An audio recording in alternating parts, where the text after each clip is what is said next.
The first thing they hear is unable, for the record. But are you really able?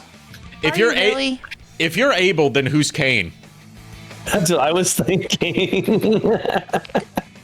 that was meant disappointed Gardevoir noises. Good evening, my darling batlings. I hope everyone's had a wonderful day. I'm joined tonight by Miles Above, Niko Belmont, as I needed him to be here for. Kitty, who is always welcome and a pleasant surprise when she pops up. And JKR, who, I'm trying to think of a nice thing to say, but my mind's drawing a blank for something that's not generic because I want to say something personalized instead of just like, oh, he's good too. But because of the medication shenanigans I talked about earlier today, my brain's kind of in a fog. You're basically your intelligence check is basically at disadvantage right now. Yeah, I'm at disadvantage because I rolled low on the Constitution roll for waking up. Also, I did not know I was needed. Yeah, you have to be here for the Metal Gear streams because these are just for you. Excited Gardevoir noises. Yeah, I'm doing all these just to introduce you to one of my favorite sagas in gaming. Go ahead, JKR. I was just going to say, just FYI, if I seem a little irritable tonight, I apologize. I am trying to get used to the new medication level since I'm now taking like a quarter less than what I usually take for my medication. Right. Okay. Thanks for saying that, and also thanks for reminding me. If there's anything you need, JKR, I'll try my best to help. And I appreciate him. If things get too much for you and you need to hop out, that's absolutely fine. Yeah, I'm just letting you know in advance, and I apologize in advance if I seem a little short-tempered. It's okay. I'm still trying to get used to the new level of medication. Yeah. Also, Also, I want to say, JKR, I am excited for the Vampire Hunter D watch this week. Yeah. Hopefully. Yeah, it'll probably the best day to do it for me would probably be Sunday because I don't know when I'll be home Saturday, and I'll be gone Friday. Yeah, that's fine. I don't have class on Monday anyway because it's spring break next week. So I'm completely free next week. Lucky. Yep. Iron, hello in chat, and Iron also said, did we see the trailer for Brand New Day? I saw that's out, haven't watched it yet. I have been out of it all day. Either out of it or at my yoga appointment all day. Who are you in? Yeah. She means yogurt, no yoga. God dang it. I was at the offices today dropping off my stuff for SSI, which it wasn't busy, although they said, hey, do you have life insurance? I'm like, no. Why? He's like, oh, no reason. I'm like, okay, ominous, but all right. Tonight we're playing more Metal Gear Solid Peace Walker. And when we left off, we had just beaten the first of the AI weapons, the Pupa, and gotten Dr. Huey Emmerich on our squad. And also been introduced to our main antagonist for this game, Hot Coldman. That name is just as bad as the Shagohod. Yeah, I can't take that name seriously. Now you know how I feel when the Shagohod showed up. I'm like, The Shagohod was, one, it was poorly designed, and two, it was a stupid ass name to begin with. Yep. And then they gave us an achievement called Shagadelic. Yep. And if you think that's a one of the names of all time, just wait until you meet the main antagonist of Metal Gear Solid 5, which is a man with a skull-like face named Skullface. Oh my lord. JKR, I just realized something when we brought up the Shagohod again. Uh-huh. A Pokemon rides on 3 Magnazones, called that the Shagohod. I am disappointed. I was actually gonna say probably a Shuppet. Yeah, I can see that too. Yeah. All right, let's the Umbreon. All right, let's go. Let's switch on over to the game scene. I forgot that I had the Katsuragi background still going. Katsuragi from Senran Kagura as a custom dynamic theme. Dynamic theme being the PS3 themes that were animated. Yeah. This isn't an official one. It's a fan-made one off a website that specializes in these.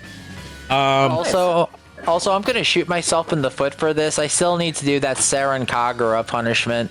Yep, we gotta figure out, like, whose stream it's gonna be on and when it's going to happen, so I can gather up everything that we need. Yeah. And and we need to work Cloud Sato's schedule into it, too, because they said they want to be there for that. Fair enough, yeah. You were saying, Kitty? Also, go ahead, Kitty. I want to be there when that happens, and also I kind of have to go. I'm sorry, I'm tired. It's okay. No worries, Kitty. Oh, It's no, okay. You're fine. Get some rest. Thank you. Get some rest, Kitty. Oh, Kitty. Looking forward to seeing you again. My young friend. Yep.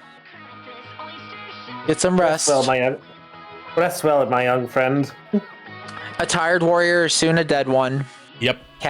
Kitty needs rest. I mean, there is a series of books called Warrior Cats. Fair. Also, I'm gonna go grab some food real quick, so while you load this up. Okay. Also, sorry if there's any sort of static or whatever. I'm trying to connect my phone up, and I keep... Yeah, there's not any static. There's just, like, mic rumble from, like, your mic being, like, bumped. Yeah, I was just trying to put my phone back on the charge, and of course I'm trying to feed the cord underneath the wire that connects to the microphone. Right. Oh boy. But, you know, get this. This morning I had quite an encounter. On my way to school, this dude was smoking a joint on the train. Is that not common in a state where weed is legal? Here's the thing. Technically, while it is legal here, it is illegal to be smoking on Oh, right, duh. Smoking on public transport in general is not legal. Exactly. But I'm not going to be that asshole and, report the dude. He's just obviously, like... Yeah, you're not going to be a narc. Yeah, no. I'm just like, look, I just happened to sit next to the guy because I thought it's like, oh yeah, open seat. And I then noticed that he was smoking a joint, and I was just thinking to myself, I was like, look, if you want to smoke it, go right ahead. I didn't tell him this, but that's what's going on in my head. I'm thinking like, look, if you want to smoke the devil's lettuce, by all means, please do. I'm not going to stop you. I don't have anything against you. I just don't want to have to be next to you when you do it, because it stinks! Yeah, that's fair. That stuff does smell bad from my limited exposure to it. Mostly from, like, my limited exposure not coming from having smoked it myself, but from, like, my first concert I went to, which was Van Halen, second stop on their reunion with David Lee Roth tour, which would also end up being one of their final tours. Guys in the seats in front of us were smoking weed. And this was in a state where weed is illegal. Yeah. And it didn't bother me too much apart from the stink, but the friend of mine who went with me was getting a contact high off it from the fumes. Oh boy. And he did not like it because he was very staunchly like, drugs are bad under all circumstances. Didn't matter what it was for. Yeah, it was like, we don't even have medicinal marijuana here, although recently, like in recent years, weed without a certain THC level is legal. They call it Delta 8. Basically, weed and hemp products that are not enough to get you high really easily without using a whole bunch of it are legal. That's how I can get CBD oil. That makes sense. It's like that in a lot of states now.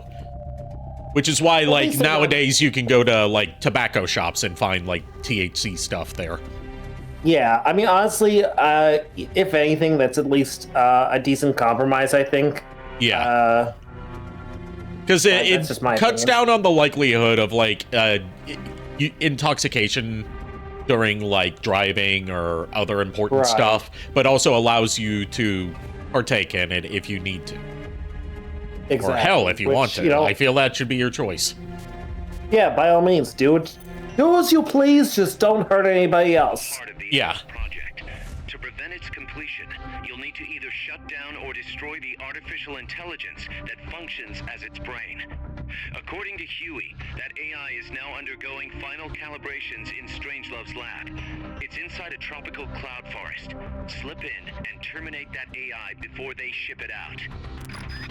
We need to stop the shipping, Snake. Seriously, it's getting out of hand. People are shipping you with everyone in this series. All right, let's see if we got any new briefing files, because these have been my new fascination. We've also confirmed that some of the enemies specialize in ambushes. Amanda's crew calls them scouts. They'll blend themselves in with the terrain. Also, if my eye tracking seems off, it's because I'm wearing glasses now. They fight pretty much like Yeah. commandos, and will use clearing techniques. One of these days, Ari, you know, wielding normal weapons. to the rest of us who know what, you know, who you trust to see your true face. Yeah. I do want to see what you look like with the glasses. Just want to, Yeah, I can show you that sometime. Stay alert. yeah. Just as long as it's, you know, not on a public stream, I can show you. If I were to do something that involves being on camera in a public stream, I would do a thing like Cottontail or Cha-Cha does, where I, like, wear something to obscure my face while still being Yeah. able to see. Like, you know, a face mask, or hell, I could put on my Soundwave helmet. Yeah, exactly. Like, I'm probably... Sorry, go Go ahead. ahead, Miles. No, No. you first.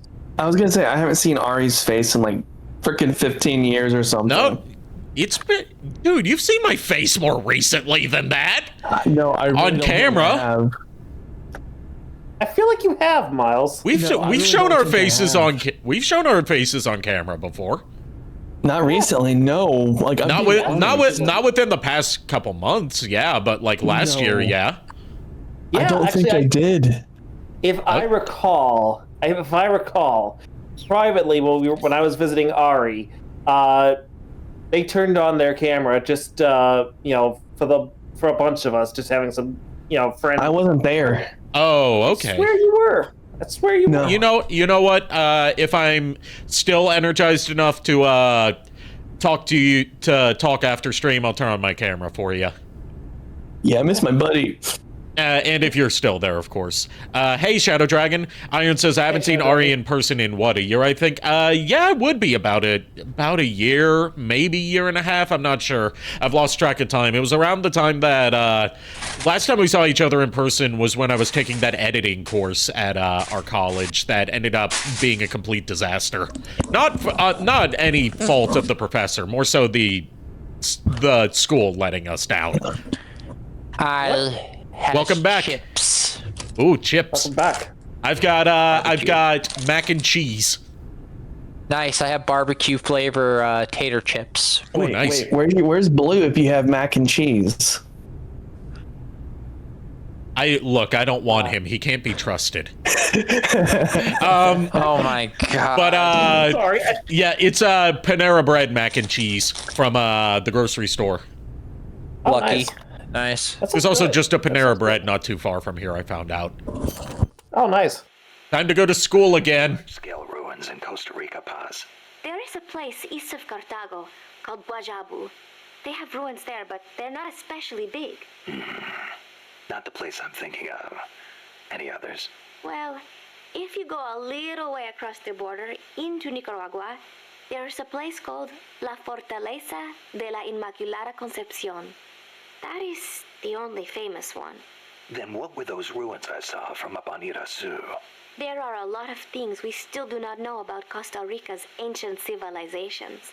There are giant stone spheres throughout the country. What they That's actually true. is still a mystery. There are giant stone spheres throughout Costa Rica that nobody knows the origin or purpose of, and they're like really like perfectly spherical and like sanded down to be like completely smooth to the touch, which has got people wondering how the fuck did they do that. I could already tell you what the reason is. Aliens. Yeah, or at least that's what the History Channel would have you believe to throw you off the real answer. Yeah. No. See, it was aliens, but it wasn't space aliens. It was aliens from another dimension. The space between spaces. Interdimension aliens. 3.5D. Okay. 3.5 aliens instead from the first, second, or third dimension, they're from the 3.5 dimension. Look. It's the aliens from Kingdom of the Crystal Skull, okay? I haven't seen it. I've never seen an Indiana Jones movie. You know, I think I'm sorry, what? I've never seen an Indiana Jones movie. Nico? Yes. I think we've got another set of movies to subject to RE2 when they... Or at least 3 out of them. 3 of them, not the others. Oh my god. Yeah, we're gonna have to sit you down and just do the Indiana Jones trilogy. Yeah. Trilogy, because there are no movies after that. Just like like there's no Jurassic Park movies after the second one.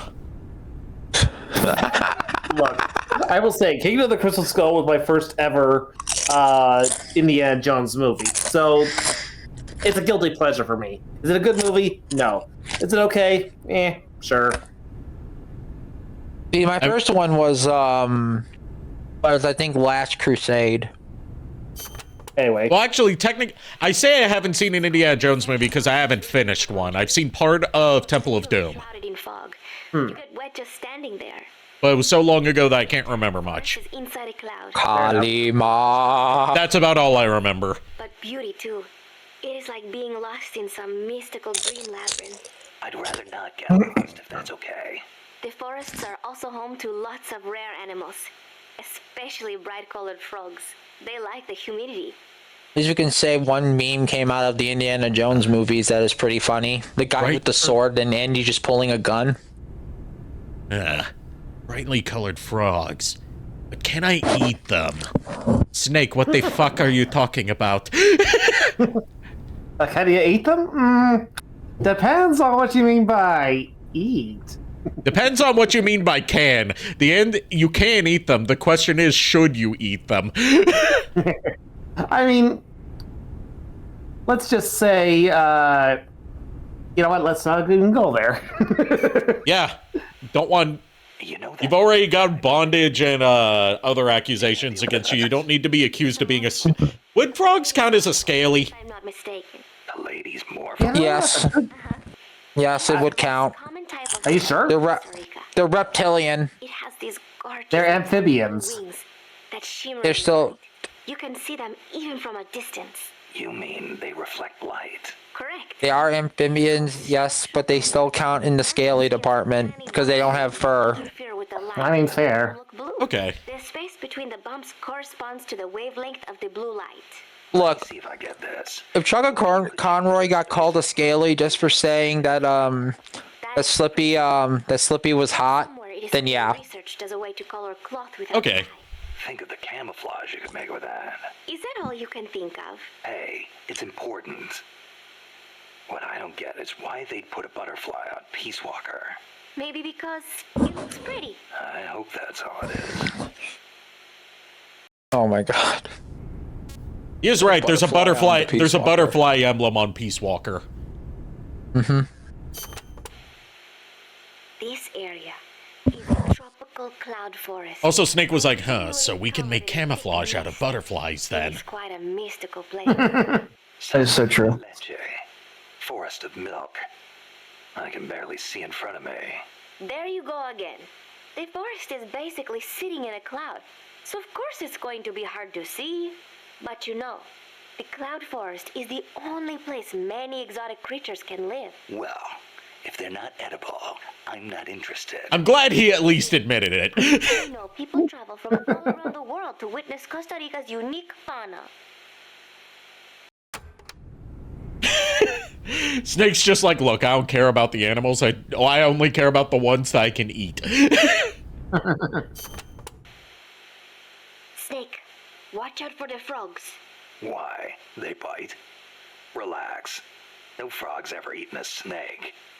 Although, I've feasted on a few frog's legs myself. But they are dangerous. They are poisonous. Poisonous? Poison dart frogs live up to their name, I assure you. Their poison is so Oh, I strong. should know. I've eaten them Indogene before. used them to Snake, make what? poison Okay. to their skin. Even touching it can be dangerous. So don't go They tasted like chicken. I'm not gonna lie to you. They kinda did. I can't eat one. I'm warning you. He still asked if he could eat one. You're not my mom. I'll eat one if I want to. Oh shit, not I made a mistake. You're not my mom. I'll eat a poison dart frog if I want to. Snake, I am Dort. poison dart frog. Snake, you're not even speaking English, and I should know because I don't speak English as my first language. But still, poison Dort. From here, you'll be in a cloud forest. The ground is covered in vegetation. You'll have plenty of hiding places, but so will the enemy. I'll keep an eye out for scouts. Trying to force your way through would be suicide. Know the enemy's location before making any moves. Yeah, and apparently eating a poison dart frog is also suicide, but you don't see me stopping. Once you know where an enemy is, then how you want to handle him. You could get into his blind spots. Or drop him from a distance before he even has a clue someone's around. An eye for an eye, right? And I should know because I only have one eye. Was that supposed to be a pun, Snake? Forget about it. I can actually agree with that statement. Because I have one eye and it's not even a working eye. Chico, you know much I about see. forests? Not that much. All I know is there's a world of difference between a rainy rainforest. I see what you did, Dar, and well played. But do you? For instance, dart frogs. Both rain and cloud forests have high humidity. So I could still sense bullshit. Everyone's hyping up the poison dart frogs like they're going to be a huge obstacle, but they're not even a thing you can interact with in this game. No matter how hard you get. I can get all the rations I need from Mother Base. No jungle food for me this time. Seriously? You're not disappointed you don't get to eat wild animals? What do you think I am? Just kidding. In Colombia, though, there's a frog, the golden dart frog, that's lethal to the touch. How do you know all this? Come on.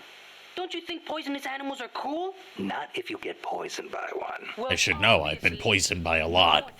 When you get to the forest, be on the lookout for Bigfoot. I think I'll be okay there. You fake fan. Bigfoot lives in Seattle, not Costa Rica. I mean, it could be a different. It could be something similar, like the rock apes of Vietnam. Yeah, but specifically calling it Bigfoot.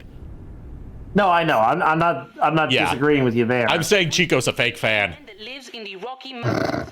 In the local Indian language, he's known as Sasquatch. And get this, he's over 3 vara. Can you believe That's that? 8 feet. So he's kind of like a gorilla. Completely different. I love that Snake's never heard of Bigfoot. Of course he hasn't. Bigfoot's big, and he walks on 2 feet like people. So he's more man than ape. Probably. His ancestors. He's more man than ape now. I would make the joke about Snake not reading National Geographic, but I do not know if it was out in this time period. It was, and to be fair, I don't think Snake reads. Over here from Africa. Okay, fair point. It's not that he. It's not that he doesn't. He chooses not to read. It's not as he can't read. At least. I was trained to fight, not to read. So dexterity, strength, constitution, and charisma. No intelligence at all. Yep. Okay, he does have wisdom, because otherwise he would not know what he's doing on the battlefield. Never heard of Yeah. Yeah, he's not as famous as Bigfoot. He's similar, but he lives... Okay, so what we're saying is if we build Snake as a D&D character, just put 3 in intelligence, you'll be fine. Yeah. Pretty much. I wonder just how mean he is. Like when he catches his prey, does he punch it to death? That's the law of the wild. You catch your prey, you kill it, and you eat it. Yeah, but punching is way more ferocious than biting. Well, maybe it seems that way, because that's what humans do. You really love UMAs, don't you, Chico? Do you know what I think? I think UMAs should be dangerous. Otherwise, where's the fun in hunting them? Iron says 3 into intelligence, a lot into stealth. What's used for stealth checks? That's dexterity, right? Yeah, so dexterity. he would be high in dexterity. I can already tell you the numbers. Strength would be like 14. Dexterity would be 20. Constitution would be 12.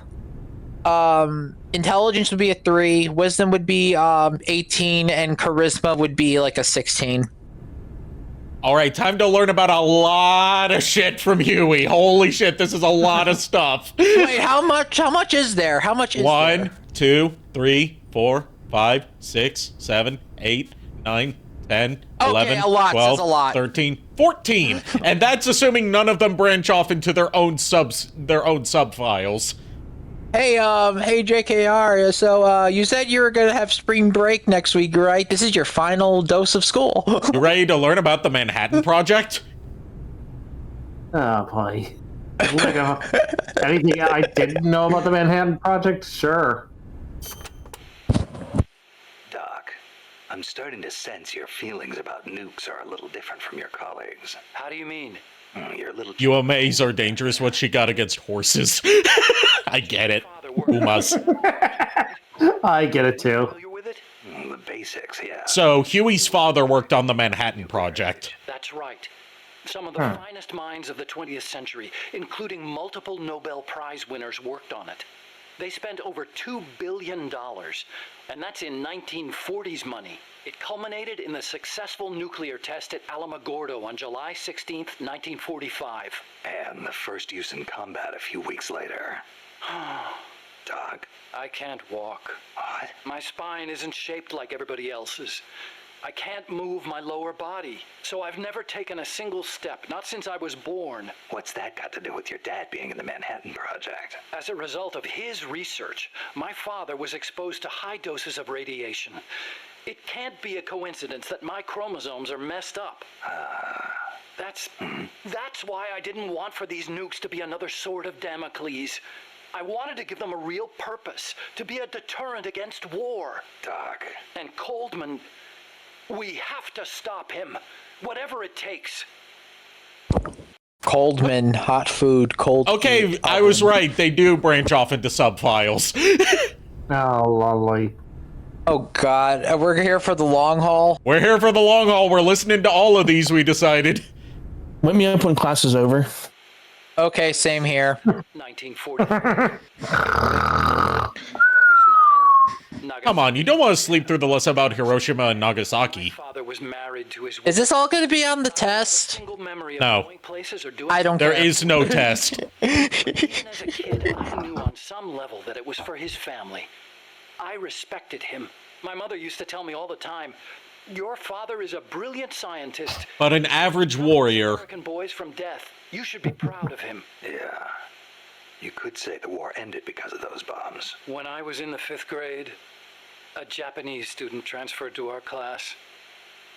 She showed me photos of Hiroshima after the bomb. How much of this stream is just going to be the lecture because I'm tempted to grab my DS and play a game from my childhood? You're welcome to. Reduced to a scorch mark on the ground by a single atomic bomb. Houses blown off their foundations, burned to ashes. The only things left standing were the skeletons of steel-framed buildings. And it wasn't just the buildings. We'll listen to about half of these, and then go on with the mission, and then go back and catch up on what Huey has to say. Okay. Over 70,000 had died in Nagasaki, twice that in Hiroshima. For years after that, I couldn't talk to my father. Couldn't even stand to look at his face. I know how you feel, Doc. But your father's your father. If he hadn't worked on that project, I should know. I don't have a father. Like this. I could be researching something else. It's never written into the series. A normal life. All right, Cuban Missile Crisis. It wasn't so long ago the world stood on the brink of nuclear war. Just over on the other side of the Caribbean. I was 17 at the time. I'd skipped a few grades and was a sophomore at MIT. I remember feeling kind of apathetic about the news that came in every day. It seemed clear to me that as long as they had a grasp of the concept of nuclear deterrence, there was nothing to fear. But fear itself. Or they were feigning that fear on purpose. As a way to secure a bigger defense budget? Huh, I can see that. But if that was their plan, it kind of backfired. Because it ushered in the era of détente between East and West. Get used to listening to tapes, by the way, because Metal Gear Solid 5, most of its story is told through tapes. The yoke of deterrence is going to be meaningless. People will die. Like, you miss out on half the plot if you don't listen to the tapes. Now, before it's too late to turn back. Alright, the space race and the Cold War arms race. This'll... You know what? This'll be the last one we listen to for now. So you've been doing nuclear research your whole life? No, not really. At first, I wanted to be an aerospace engineer. For me, the Sputnik launch was a good shock, not a bad one. I thought the age when science was used for war was over. And I should know, I've been shocked plenty of times. Space exploration was the year I skipped ahead and got into MIT, Gagarin went into orbit, which made me more excited than ever. Of course, even back then, I knew the space race was just another facet of the Cold War. We kind of like that one scene from Smosh's One Letter Off Books, is specifically 130 Reasons Why scene. I don't know, because I didn't watch Smosh. Do the kind of research I loved. You're not missing much. I was like, even in like early YouTube, having been there since the days of early YouTube, I was never into Smosh. I was into Smosh up until like essentially a lot of tapes. Oh, that's what you mean. I thought you meant about like being shocked a lot of times. No, but yeah, a lot of tapes. Yeah. Exactly. NASA's budget was slashed as a result. My father being a nuclear expert and all, they put me to work on a more obvious deterrent, missiles. At NASA, I'd been researching a locomotion system for lunar exploration. Tires aren't suited to driving around on the moon, you know. You know what it is? Trains. They go chugga chugga choo choo. Think about it. Trains on the moon, Snake. What purpose? Because it would look cool. They could be some sort of astro train. Yeah, then we can crash 2 astro trains on the moon and nobody would suffer. Chapter 2, The Phantom Hero. Hey, Mandy Lynn. Hey, Mandy. Hey, Mandy. Also, be careful if someone says they like trains or you could get hit. At this pace, I should be there. You've got to hurry. The AI could be completely like you just did right now. Already on it. No, I said they like trains. She knows the jungle pretty well. Snake, I know you are an expert in survival, but you need to... I didn't say the word, the specific phrase, which I know not to say. You can hardly see the trees. It only counts if you say it in a British accent.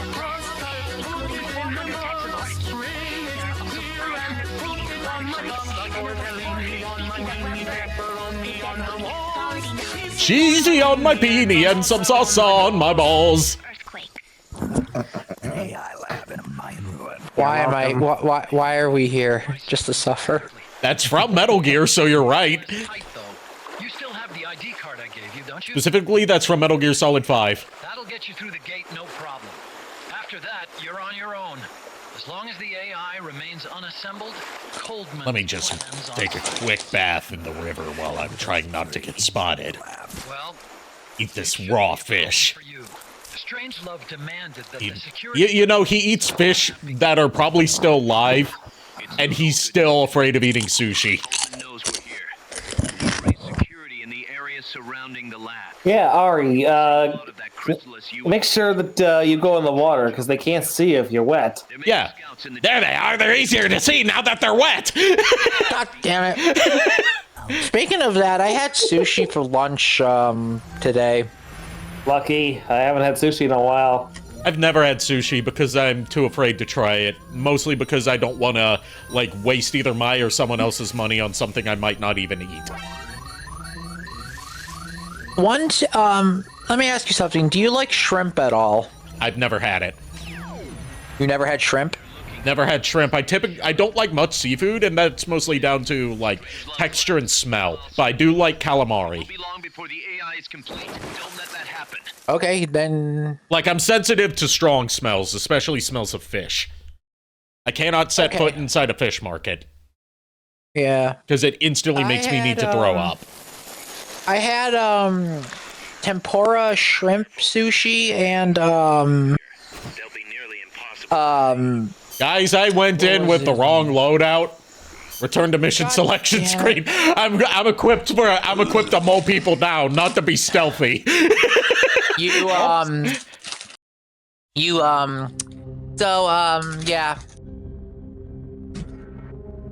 You fumbled. Yes, that was a fumble. At least I didn't fumble as bad as Crowley fumbling Cottontail. Look, at least you didn't fumble as bad as the hilarious tarantula incident of Metal Gear Solid 3. Let's be honest, nothing's going to top that. Yeah, no, nothing will. Let's be real. That was the most glorious moment. Like, that was a beautiful domino. It's gonna take a lot to top that. The tarantula bit you. You alerted the guards. You set off some landmines and then jumped off the ladder. No, I didn't jump off the ladder. I jumped off a cliff. Specifically so the guards couldn't say they killed me. Yeah, but that kill went to the tarantula. Let's be real. So what are limits when it comes to fish? Is it fish or general, or would cooked fish be fine? Cooked fish, I haven't had much experience with cooked fish, but like I said, I know I like calamari. Yeah. I'm pretty sure there's calamari sushi, if I'm not wrong, JKR. Yeah, I think there is. It's more so like it being fried and tasting like fried chicken. Like it, as opposed to anything else. So you would like breaded shrimp, basically. Maybe, yeah. Watch out. Enemy search may not spot enemies that are actively hidden. But nah, it's mostly down to I haven't really tried it because I don't want to waste someone's time and or money if I don't like it. They have something at the Osaka restaurant that I think you would be interested in then. It's called deep fried sushi, apparently. Ooh. They basically deep fried the sushi roll in tempura batter.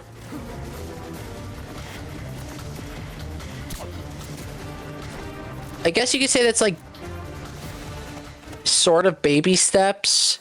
Yeah, it is. Because according to a lot of sushi lovers, nigiri, or I think it was like salmon or whatever, raw salmon or whatever with soy sauce is basically like the true baby step to sushi. But I've only had that once, and I was like, it's all right. I just prefer the tempura. There are like guards hidden here, the scouts they were talking about, and I'm just thinking about this, approaching this like a Caboose from Red vs. Blue. They can't see me. I can't see them. Caboose, you're not looking. Caboose, your eyes are closed. Oh. God damn it, Caboose. Realistically, the Tex fight that happened between them was just like brutal. Yes, it was. Protect me, Cone! Protect me, Cone! Bam! And she makes sure every time she gets near Griff, she makes sure to hit him in the balls. Also, wow, did she just knock the black off you? Wow, thanks. Knocks the soot right off of the Spartan. Yeah, that was I can't remember which one that was that had soot on them and that she knocked the soot off of. I want to say it was Tucker, but I'm not sure. Yeah, it was Tucker. It's been a while since I've seen it. No, it was Tucker, I believe. Yeah. I could be wrong, but I have to watch that episode again. My brother in Christ, would you stop choking me? I'm not into that. I mean, I don't know about that, bro. I heard protect me cone. I imagine someone trying to use an ice cream cone as a shield. No, he was trying to use a traffic cone as a shield. Yeah, traffic cone.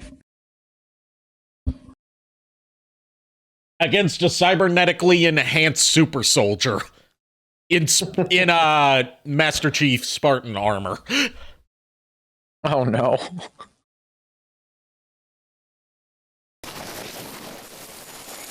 Oh god, you're making me remember Griffball from Halo 3. Griffball was great. I wish that it was a thing in like more Halo games. Here's the thing, that was my first time ever getting a pentakill. Oh. With a gravity hammer. Yeah, but yeah, that would be, if you were going to play any game type to get a pentakill, it would be Griffball. Yeah. Watch out. Enemy search may not spot enemies that are actively hidden. There he is. Pop a couple shots. Not of alcohol, but of tranquilizer darts. Don't get them mixed up. It's not fun. They'll both knock you out if you take too many, but one's not in the fun way. Yep.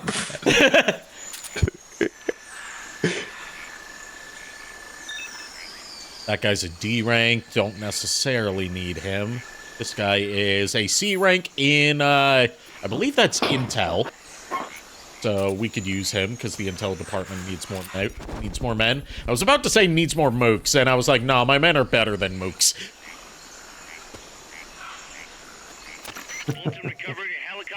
Men in the game, or are you referring to us? Yes.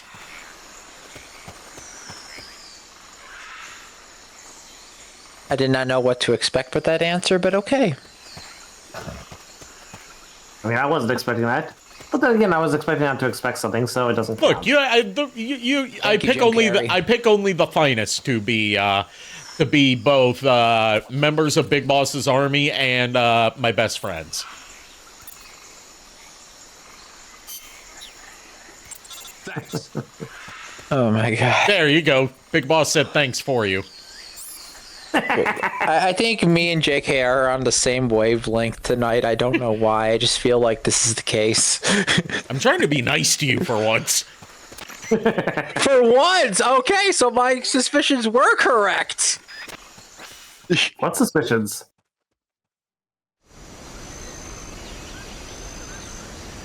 Are you saying that someone was being a sussy baka uwu? Okay, one, don't speak that devil speak to me, and two, don't ask questions you're not ready to have the answers to, JKR. Yes, the famous quote from Mrs. Puff from Spinge Bill Battle for Bikini Bottom. Yeah. Which they ruined the delivery of in the remaster, to my disappointment. Of course they did. Not because of, like, bad acting or anything. It's more so they changed how the camera works in that scene, and that ruins the gag. Oh. Because they reused all the audio from the original PS2, GameCube, and Xbox version. So the voice acting is the same. But, they changed, like, originally when she said that in the 6th gen version, the camera, like, zooms in on her as she says it to make it look ultra serious. Whereas, in the remaster, the camera just stays in place. Oh, God. Remaster has, I will say this about the Spingebill remaster, better controls and general gameplay, worse presentation, even though the graphics are objectively, you know, higher fidelity. But there's, like, subtle changes in the cinematography that makes things not land the same.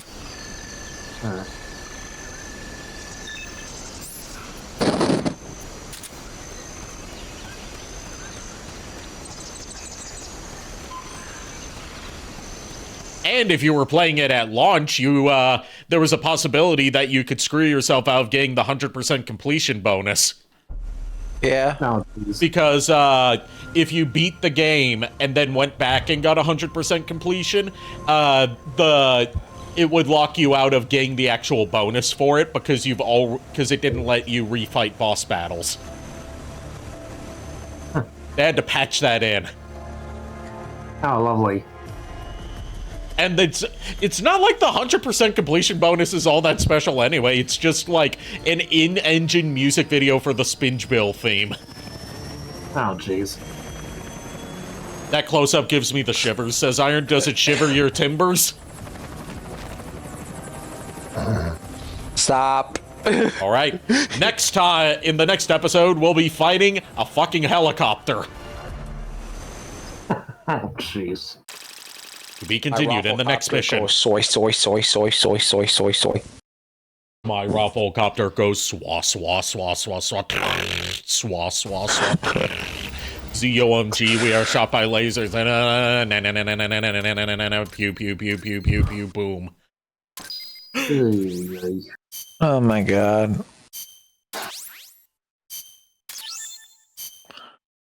All right, we just got the What's that supposed to mean? I'm here too. We just got the blueprints to make a riot shield. Cool. And thus the Metal Gear race began. Also, JKR, you have no room to talk there, mister. The budget of a defense department has. I don't know what you're talking about.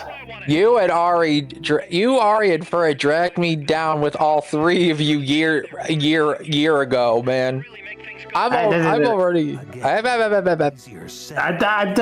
nothing to do with that. You came in here of your own free will. Yeah. To be fair, it wasn't JKR's idea. He had nothing to do with it. Okay, fair. You still added to the damage. As of now, we are beginning construction on our own Metal Gear. Oh, great. Each AI weapon has a head part that serves as the core of its armament. Recovering a head part will allow you to. Wow, I didn't know Castle Orlok has a Metal Gear. I mean, not officially. We don't want to attract too much attention from local governments. You saw what happened at Waco, Texas, when that got out of hand. Although that had nothing to do with nukes, that was about firearms and abuse of children. Look, we don't talk about Waco. Look, we don't talk about Waco, Texas, okay? Yeah, we just don't talk about Texas in general. So the Metal Gear is officially named Metal Gear Zeke. It's a name the U.S. military gave to Japanese aircraft that flew during World War II. Zeke was the Japanese Navy's best fighter plane. So are you okay with that, Snake? Sure. Fine by me. Miller was saying that an army without borders will need a deterrent against other countries.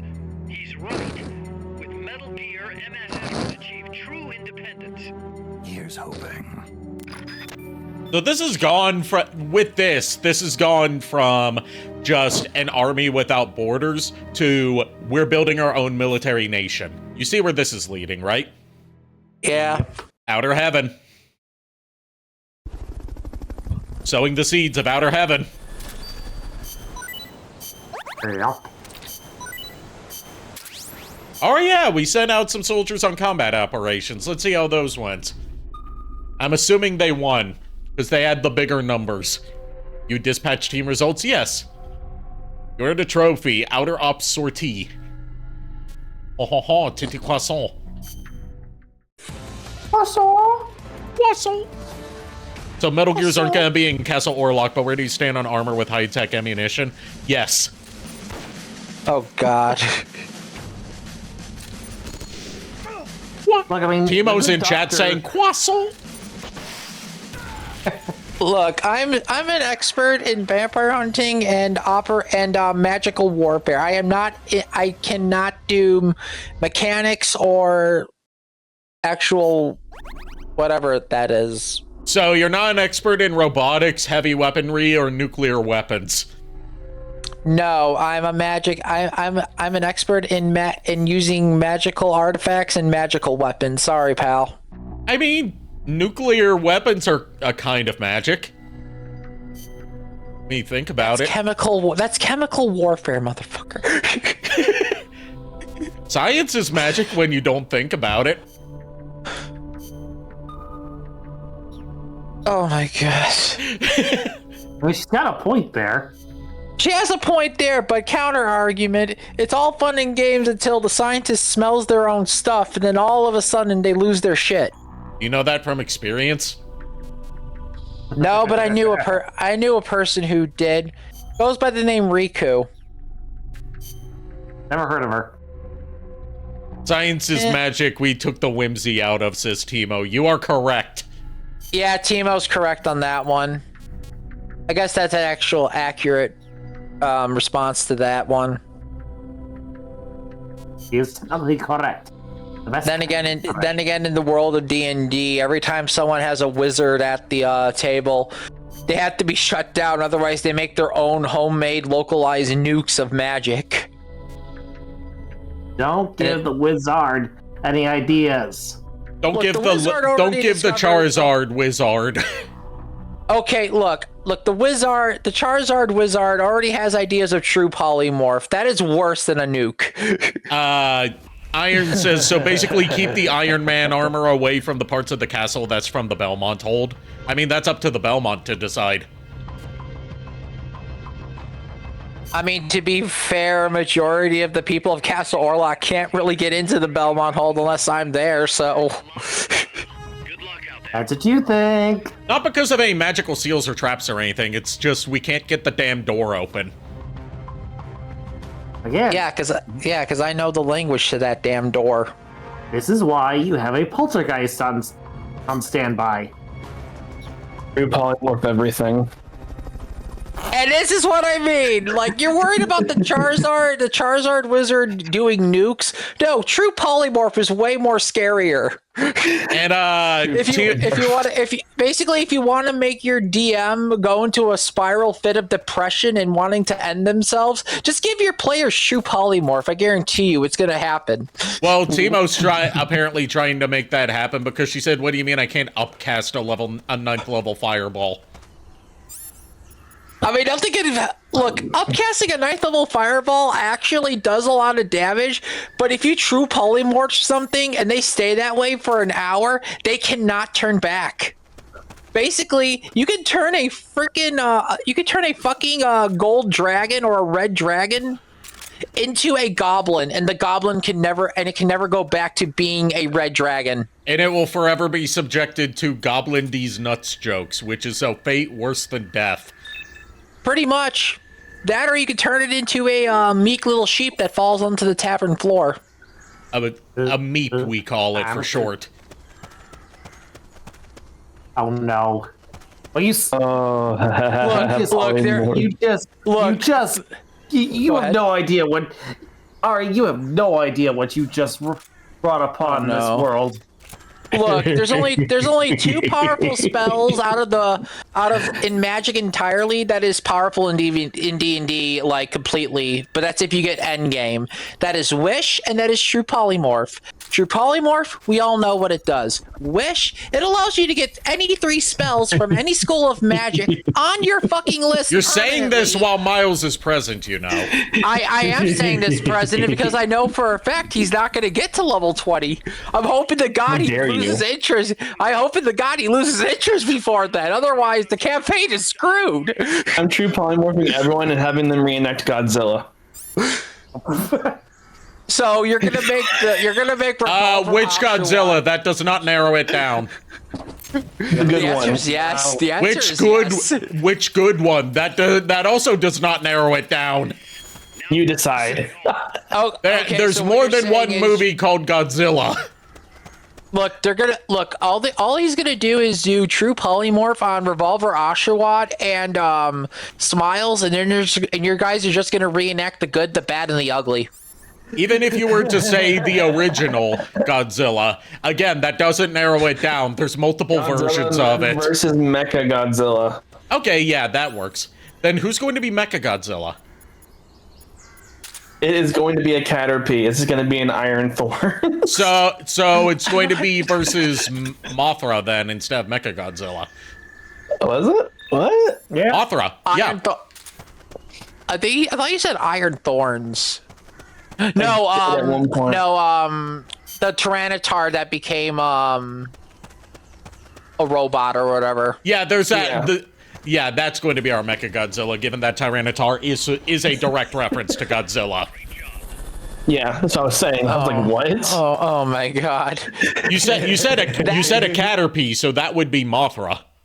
I Well, just no, if I fucking, drew polymorphed it, I could turn it into I anything. just fucking realized something.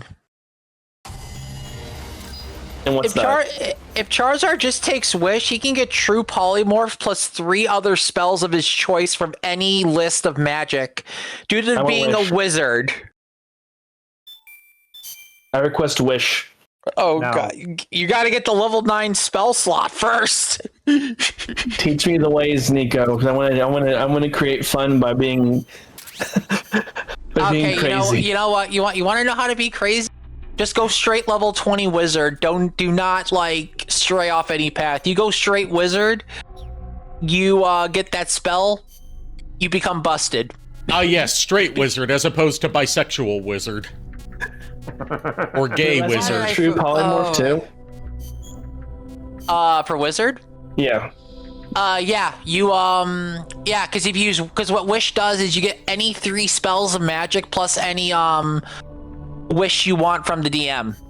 So basically, what about the spells are level 8 or lower, and then one request from the DM, meaning you can just be like, "Hey, I want these 3 spells, and can I please have True Polymorph?" What if you were to what if you wanted Wish by 9 Inch Nails?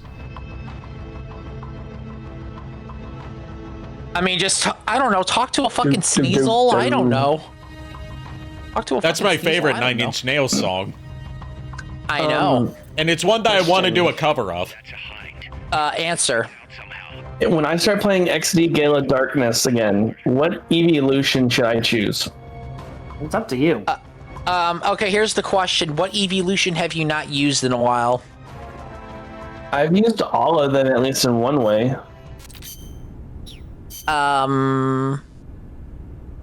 You know what? In honor of Castle Orlok, let's get Umbreon in there. Yeah. Okay. Iron says, but hypothetically speaking, could True Polymorph turn it into a Green Goblin as someone who is something of a scientist? True Polymorph is basically... Could it turn them into the Riblin? True Polymorph allows you to turn anyone into anything, and if they stay that way for an hour, they cannot turn back. So yes. So you could turn them into Norman Osborn, who's obsessed with McRib. Yeah, pretty much. You can. Yeah. Anyway, time to go to school. You guys don't understand how broken True Polymorph is. You're right, we don't. I'm just gonna True Polymorph everyone that makes me mad, and then wait until the last second and True Polymorph them. Oh no. So basically what you're saying is you're gonna True Polymorph Furret. Turn Furret into like Cleffa or something. Hero nor legend. But for some reason, and then it has an internal grudge against you, haunting you with a knife. No, I'll make it worse. I'll True Polymorph Darkrai into a Cresselia or something. And just that's true, Hal. What have you done to me? I have turned you into what you feared most. Cresselia. Enough. Congratulations, Furret. You're now married to Cresselia. Darkrai no longer exists in this world because the Charizard said so. By taking out its tail rotor. Oh, I love these ideas. See, the thing is with Wizard, though, Wizard gets incredibly broken at higher levels, but they have low stats in the beginning, so it's easy to kill them. But if they get to level 15 or onward, they just break any encounter they go against. It doesn't matter what it is. They could just be like, okay. Yeah. You can banish, you can mass command, you can fireball, smoldering flame. Of yourself. Like Timo said, you can upcast 9th level fireball to nuke everything. I'm just hypothesizing here. See, here's the thing, Nico. I think my freaking stats on Charles D. Zard were actually really good for Wizard. tied down. Yeah, they are. So, because like, you godly. Yeah, I'm gonna have to play this tape again, aren't I? Sorry. This is you. Would you challenge him to a fight? Not to sound cocky, but I would want. He's straight up saying, like, look, if you had a son or a clone, would you pick a fight with him? Oh God. Only with your advice, Doc. Sorry, I got onto a D&D tangent. Yeah. Also brought up the thing of, like, say you had a clone. Paramedic said the same thing. Science fiction wouldn't work. Soldier genes, if you will. Genes geared for combat.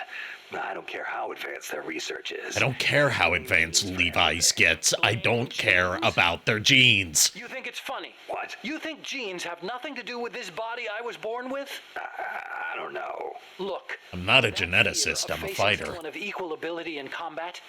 Imagine that on a strategic scale. Damn, so offended. Concept of nuclear deterrence. The idea How dare you? when all sides I think Huey's less offended about Snake's disbelief in genes and more so offended at how unscientifically minded he is. Oh God. So simple in Because he's just trying to explain deterrence theory to him. whether or not it works properly depends Oh, brother. on who's involved. In that sense, Like, he's like, we're gonna talk hypotheticals here, and Snake is poking a hole in every hypothetical. don't let deterrence die. Iron says, or imagine true polymorphing a Zangoose into a Viper, its rival in nature. Oh no. No, Again, I have a worse one. True polymorphing a Rattata into a young goose. Oh no. Look, chat and everyone, I'm sorry if I went on the D&D tangent. Like, but God forbid. America by developing a new nuclear weapon system along the Caribbean coast. Peace Walker is also the name of the system itself. A nuclear weapon named Peace. I can just see the look on it. Yes, the true oxymoron, a nuclear weapon named Peace. Because it's a walker. That doesn't exist. Weapon moving under its own No, it does not. capable of launching a deterrent strike from anywhere. That's the whole idea behind Peace Walker.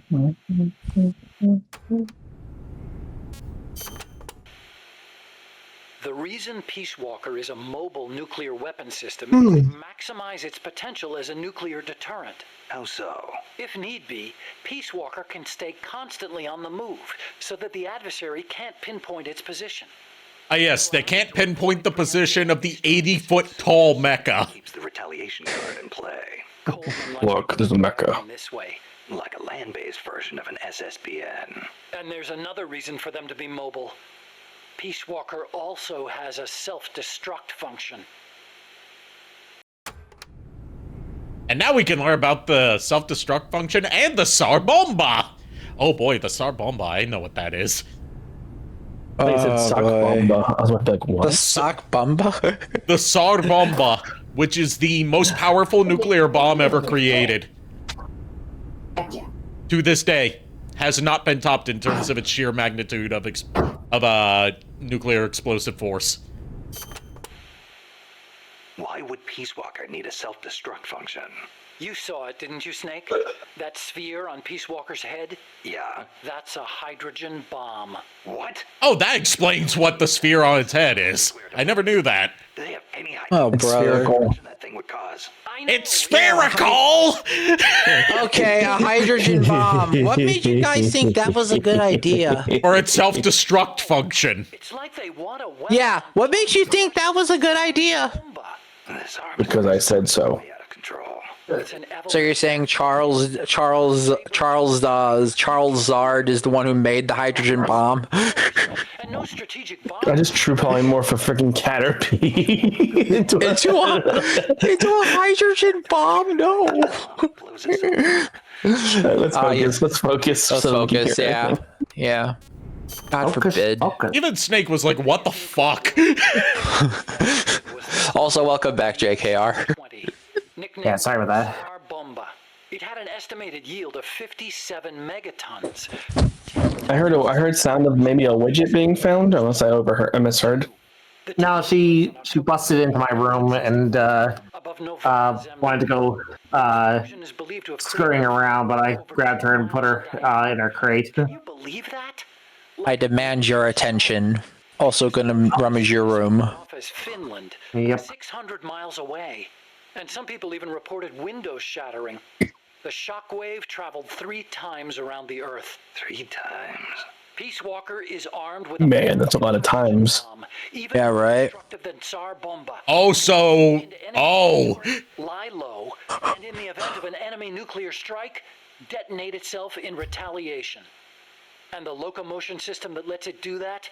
My research. Snake, those legs were supposed to make my dream come true. Now they're about to jump the fence of nuclear deterrence. You have to stop them. I mean, you're the one who got into nuclear weapons research. What'd you think would happen? Sounds like Yeah, right. Oh boy.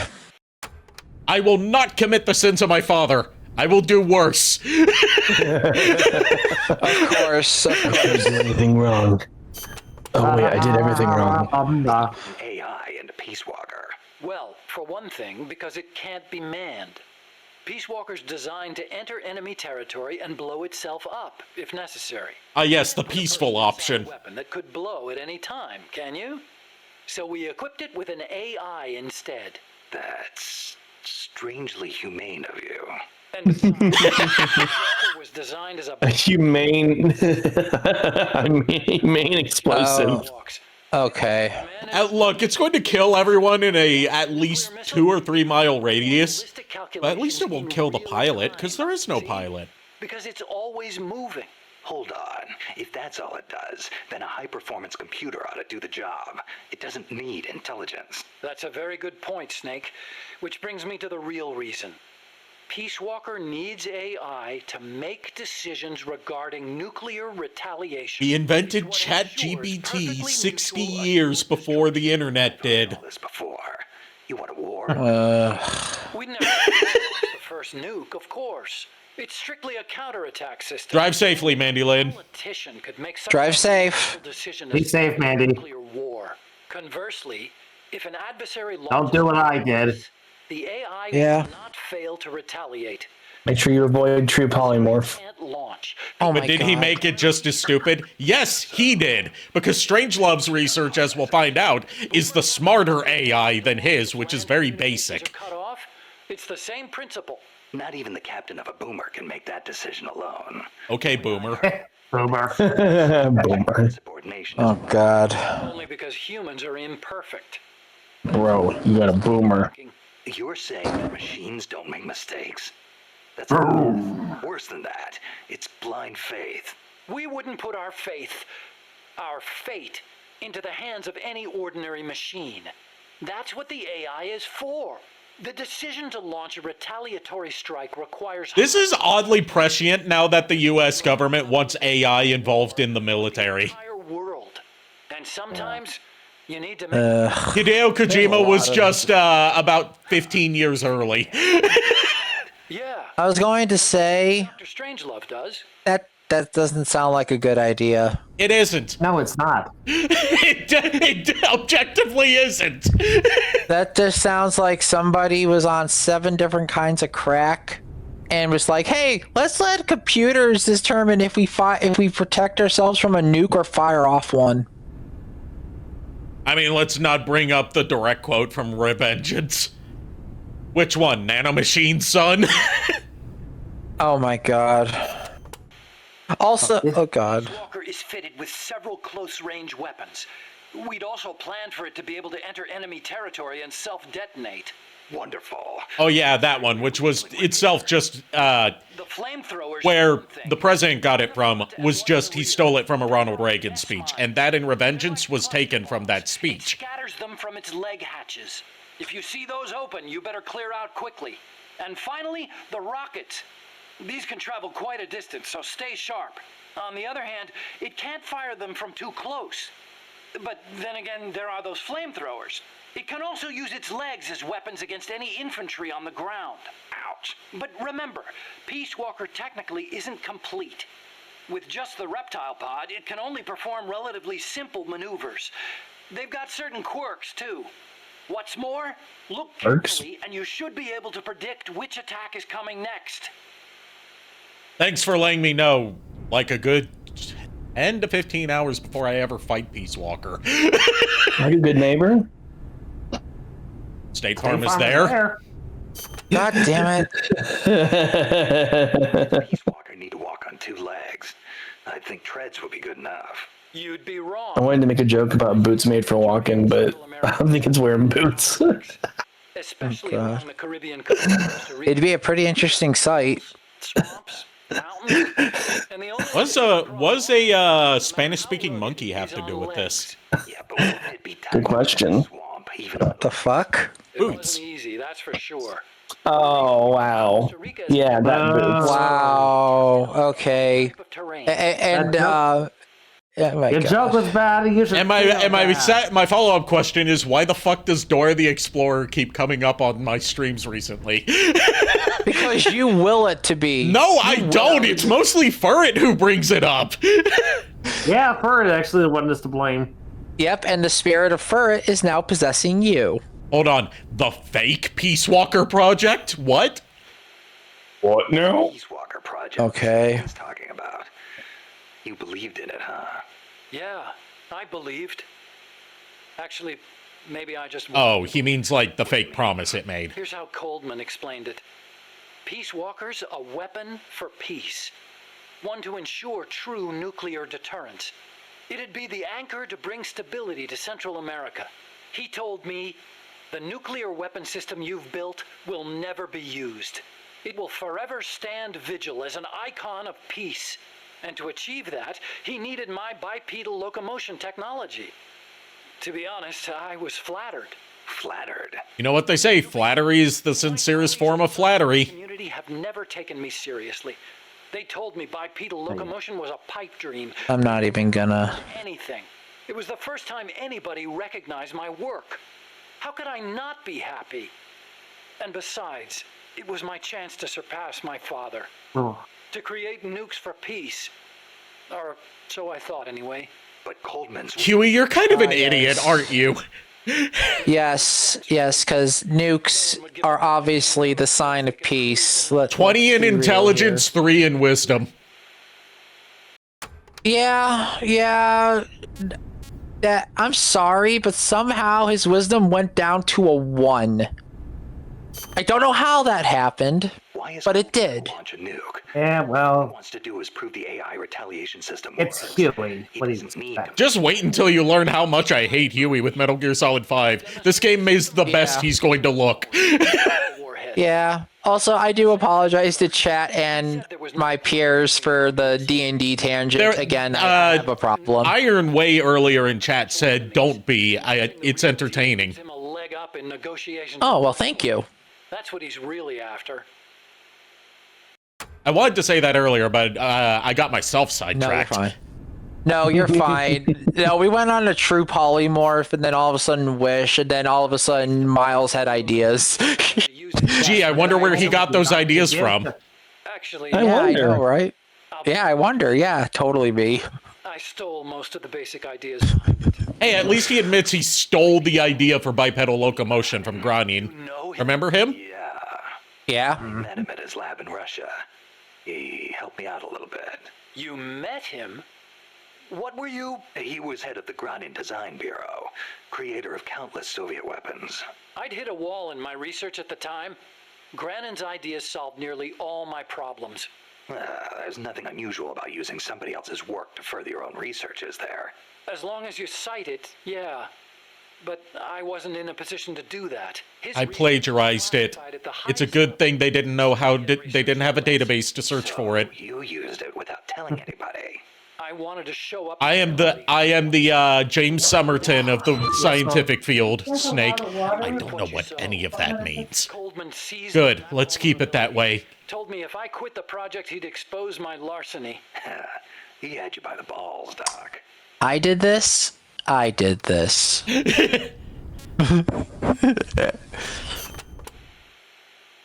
you get your No, I did the meme wrong. We did this? No, I did this. I did this. Sorry about that. My mom wanted my attention about something. It's okay. You're good. I saw it. We apparently drank a lot of water, so yeah, the little girl's not gonna be happy in her crate overnight because she's gonna have to go He always complained that nobody understood The bathroom, yeah. bipedal Yeah. motion. Ah, so you're the American friend he was talking about. Obviously, he didn't write a word about the technology in his letters, except for one time. If by chance anything should happen to me, I entrust my research to you. Better that than handing it over to these ignorant so-called scientists. Sounds like him, all right. Then one day, his papers actually came. It wasn't hard for me to imagine what had happened to him. I felt it was my duty His to papers actually came. The mess was immense. Damn it. Okay. I wasn't the only one thinking it. Oh god. I have a mind of a 5-year-old. God damn it. You're in good company. Fuckers. And it's still not a reason to Like, I thought about it, like, right after I heard someone start snickering. I was just like... Okay, so we were all on the same page. Except for Miles. but I was more He's like- about 5 pages I was- behind. I always looked for excuses to cover it up. Until now. But I was more like, oh, You told me God. you're no longer a coward. Basically, Niko and I switched personalities right there. Yeah, for that brief moment. Oh boy, we get to hear Huey's thoughts on the Shagohod. Oh god. Okay, please tell me, Huey, what do you think about the ridiculousness that is the Shagohod? Well, first we have to hear Metal Gear in quotes. Metal Gear. Huh? What about it? You mumbled that when I first explained about Peace Walker. I'm curious what it meant. Exactly what it says. Metal Gear. Gronin coined the term. Gronin? He thought of technology as the metal gear that meshes infantry with artillery. I like the sound of that. Metal Gear. It's got a nice ring to it. Better than an outright lie like Peace Walker, anyway. And here's what he has to say about the Shagohod, and then I'm gonna bring up the BRB screen because I need to use the restroom. Okay. Those papers the CIA gave you, was there any data on the Shagohod in there? Shagohod? A nuclear tank that launches IRBMs. It competed against Gronin's system for approval. Oh, the thing with the rocket. A guy named Faceoff, right? What's so funny? No, I was just remembering some of the commentary Gronin added to the Shagohod papers. You should have seen the way he badmouthed it. It was too conservative, too ugly. I can imagine. He was so angry when he wrote that, he smeared up the ink. And you know how shoddy the paper is over there to begin with. I'll bet. That's Gronin, all right. Imagine accelerating the launcher itself to 300 miles an hour to extend the range of an IRBM.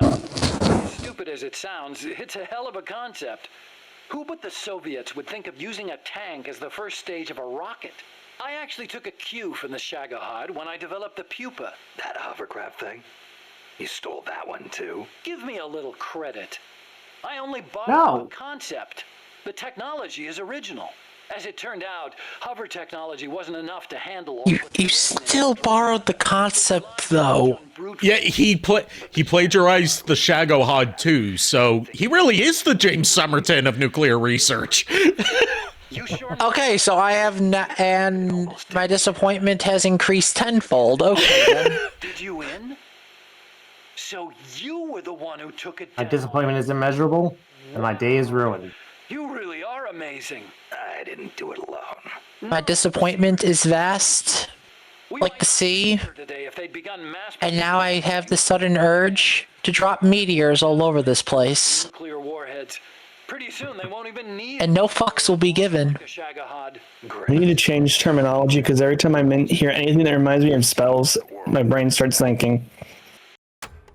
All right, let BRB screen, and I will try not to take too long. What, when your brain starts thinking, what are you thinking about? What do you think? Look, I blame myself because my YouTube feed always brings up D&D builds, and one of them is a wizard with heavy armor spamming meteor swarm and smoldering cloud. I'm just gonna find something crazy. I'll true polymorph something in like a weapon for somebody and just be like, here, take this. Of course, yeah. Crazy? I was crazy once. They lost me in a room. The rats. The rats were crazy. Crazy? Oh my god. Yeah, be in a room. A room with the rats. The rats were crazy. Did the rats explode? Probably. I mean, I wish you could have seen, like, Niko, I really wish you could have seen what I put in the D&D and Friends chat. Okay. Because here's what happened. Lulu posted a picture of Jane Doe in the chat. Yeah. Oh no. Yeah, and you know Jane Doe. Yeah, she's a rat. Oh god. So I actually made a canon. I officially made a canon that Igor diverted from the explosive rats research and went into transmutation. So he literally was the reason why the rat waifus exist. Yes. Believe it or not, there are beast races in the D&D that can be reflavored as that. So yeah. I mean, somebody reflavored a tabaxi to make Crystal the fox. I mean, I'm not surprised. I mean, the only limit is your imagination, what you want to do with it. Yeah, right. God forbid. I just find it funny that Divine Soul Sorcerer gets Meteor Swarm and Wish at an earlier level, but it takes longer for spell slots to happen. And I'm just like, no. No, we need to cut the madness off somewhere. Let's see. Now, I really There's madness? Yes, there is madness, because spellcasting in D&D, so long as you have the spell slots for it, it doesn't matter. You can cast it. And with Pokemon D&D being an MP system, oh boy. All it takes is just one person to reach level 15 in the campaign, and then everything goes to hell. All it takes is one bad day. Produce the sanest vanillite to lunacy. That's how far the world is from where I am. Just one bad day. Oh gods. Oh you gods. Once. Am I Oh right? god. I know I am. Why else would you dress up like a flying rat? You had a bad day. It drove you as crazy as everybody else. Oh my god, are you monologuing again? Only you won't admit it. You have to keep pretending that life makes sense. Oh my god, he's monologuing again. Yeah, he is. God, you. What is it with you? What made you what you are? Did anyone write that down? I don't know, probably, maybe, I don't know. Girlfriend killed by the mob, maybe? Brother carved up by some mugger? Something like that, I bet. Something like that. Yeah, something like that happened to me, you know? I'm not exactly sure what it was. As I remember it one way, sometimes another. If I'm going to have a past, I prefer it to be multiple choice. The point is, I went crazy. When I saw what a black, awful joke the world was, I went as crazy as Coot. I admit it. Why can't you? You're not unintelligent. You must see the reality of the situation. You good? Just making sure. Uh-huh. Oh, nice. But yeah, I need to get more of those blasters that come with the TF1 Studio Series figures because they look good for being in the hands of my Viacon troopers. I have more of them. I can actually make it look like an actual Stormtrooper corps. Oh, nice. Empire. JKR, is there any more of those blockies you want me to look out for you? Not that I know of at the top of my head. Welcome back. Well, welcome back. There's nothing in like a lot of blind boxes are what I'm after currently, because I'm like looking for like the minor figures from the F1. But other than that, nothing. Like those are just blind boxes I have to hunt down. So yeah, Ari. so you won't be able to know until you've opened it. Yeah. Also, Ari, so you know the whole exploding rat joke? Yeah, I heard. Yeah, somebody found a way to weaponize rats into waifus now. Yeah, I heard. I was there. I have my headset on. Okay. Plus the fact is, I'm pretty sure Ari saw the conversation. Yeah, I saw the conversation too. Okay, I didn't know. Time to learn about the basilisk. Oh no, why'd you have to mention that? Now I can think of true polymorph. Basilisk? God damn it! Right, Spanish. That's funny. I once used the codename Basilisk for the Peace Walker platform myself. What for? The class of lizards called basilisks can walk atop any type of terrain. In a pinch, they can even stand up on two legs and run across water. Jesus lizards, okay. They can walk anywhere in Central. Yep. Yes, the Jesus Christ lizard. Legends. The basilisks of legend were highly venomous creatures. There's a story told by the ancient Romans. A knight slew a basilisk by piercing it with his spear. The creature's poison seeped up the spear and killed both horse and rider. Remind you of anything, Snake? Nuclear deterrence. Bingo. Kill it, and you die along with it. Your hands are bound. I wanted Peace Walker to be like that. You should know that people aren't that rational. Sometimes people do things that don't make sense, even when they know they're going to die. Or maybe it's because of that. Maybe you're right. But that's exactly what I don't understand. All right, that's gonna be it for, actually, no, we do have a file about How Huey Met Strangelove called How Huey Met Strangelove, and it just makes me think, oh, this is gonna be like when Harry met Sally, and involve a scene of one person faking an orgasm in a restaurant. Look, I'm sorry. That's just that's How one. I Met Your Mother's bullshit thing. That's the most famous scene in the movie. Apparently, it's Sally is talking to Harry in the restaurant. He doubts that women can fake orgasms, and then she starts moaning very loudly in the restaurant, drawing attention from onlookers. And then it cuts to this old lady when she finishes, and she says, "I'll have what she's having." Oh my god. Oh my god, no. Okay. Was it NASA? Yeah. Hey, fuck, I was the one who asked. DARPA, not long after I... It's a famous scene in movie history, apparently. Together doing research in Costa Rica. Not exactly together. We coordinated on a few things, but the research projects themselves were separate from each other.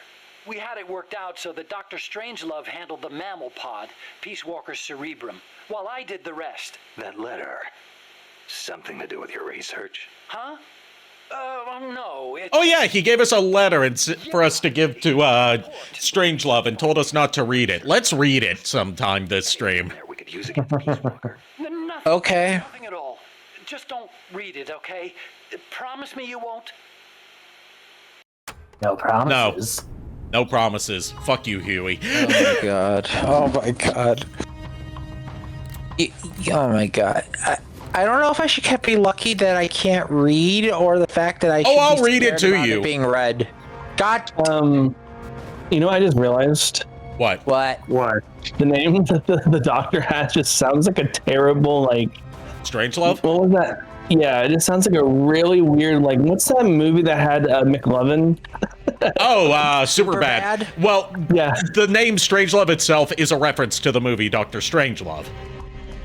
And I figured, but still. Hideo Kojima loves his movie references. McLovin. Oh yeah, I think I heard that fake orgasm thing from DMC Stupid Files, if I remember correctly. I'm sorry, what does that have to do with Devil May Cry? Sorry. Everything. Oh my god. I swear to God, in the D&D campaign, I'm pretty sure that whole exchange about saying how women can't fake orgasms would fucking happen, and all of a sudden somebody would be proven wrong. It would absolutely be Varen faking it. I will BRB, guys. It was the parody series that had that sound. I've never heard of it. Never heard of the MC Stupid Files. I'll have to check that out. I'm pretty sure it would either be, it would be Varen or Vixie.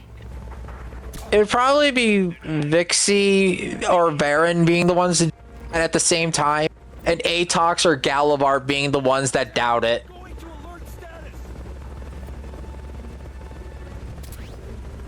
While they're in stealth. Yeah.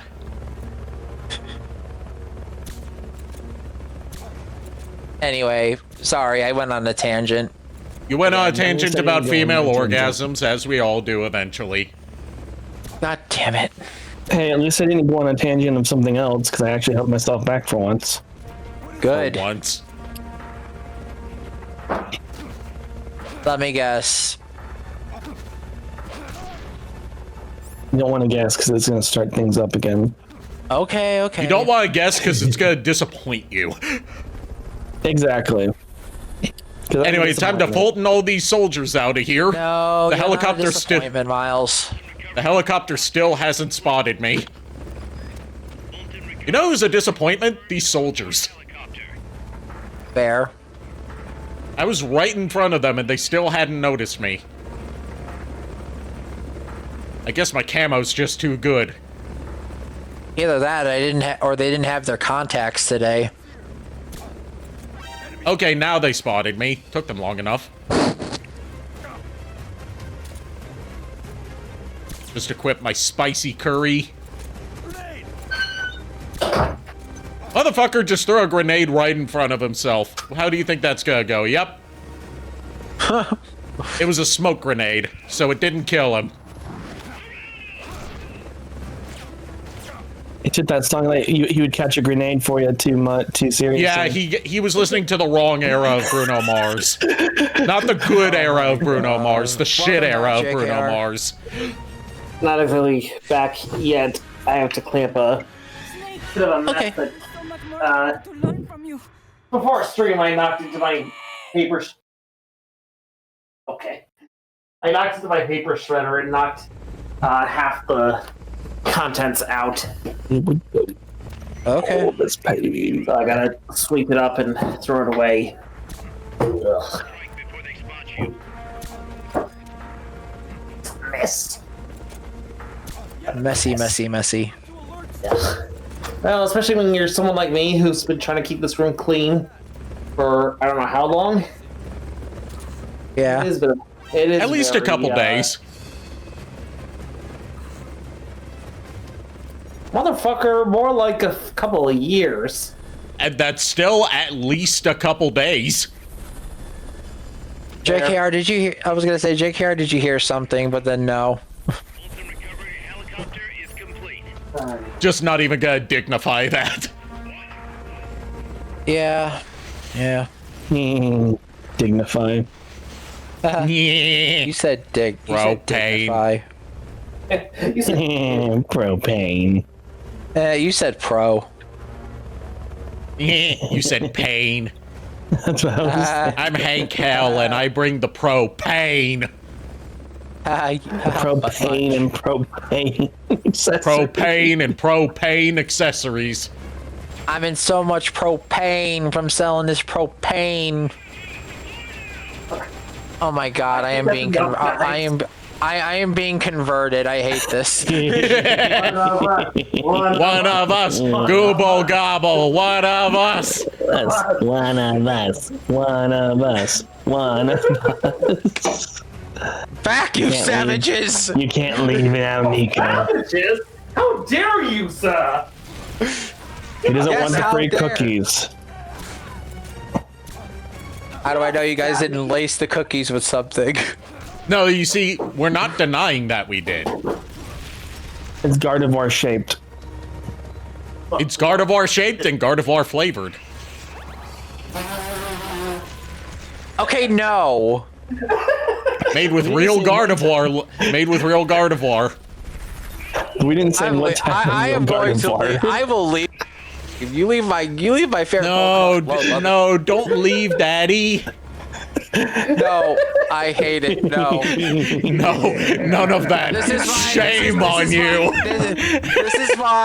This is my punishment for bringing up the whole D&D tangent. God damn it. But think of all the Gardevoirs you'd be around. I am around. I have a lot of Gardevoirs around. He's already around a lot of Gardevoirs. But you'd be around you'd be around like 57 million of them for all we know. Approximately. We haven't counted yet. Look, I have a life-size Gardevoir on my bed sitting next to me as we speak. You leave me alone. We have new Gardevoirs added every day. New Gardevoirs in stock every day. Okay, look, it's already bad enough whenever Pokemon Center releases a new Gardevoir plushie, I have to be like I want it. I don't have to, but I am, because I have a problem. At least, look, the first step to recovery is admitting that you have a problem. Yeah, but I'm not sorry for this problem. You're making it everyone else's problem. Look. Not intentionally. Niko, this is what you chose when you defied me. All of this is your doing. When I defied you, hurt me if I'm wrong. If you're saying you're a god, then what's a god to a non-believer? Do you believe now? Uh-huh. So cool.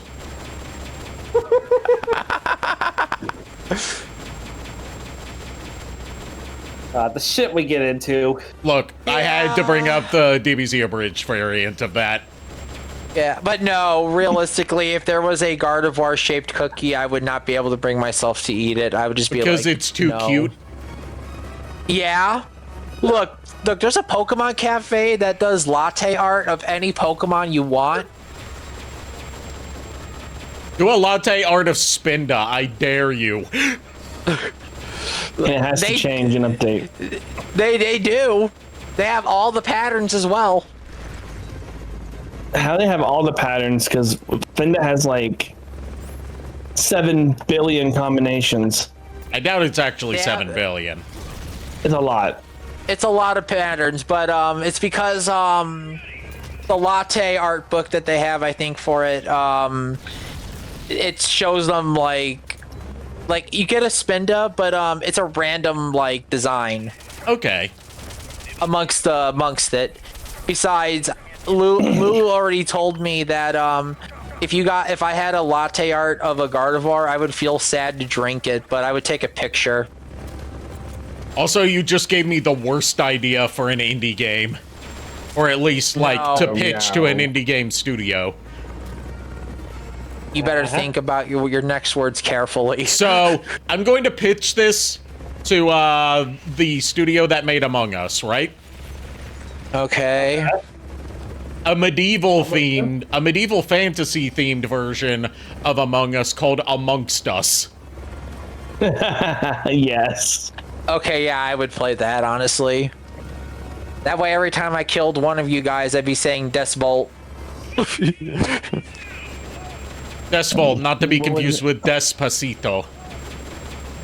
Despacito. God damn it!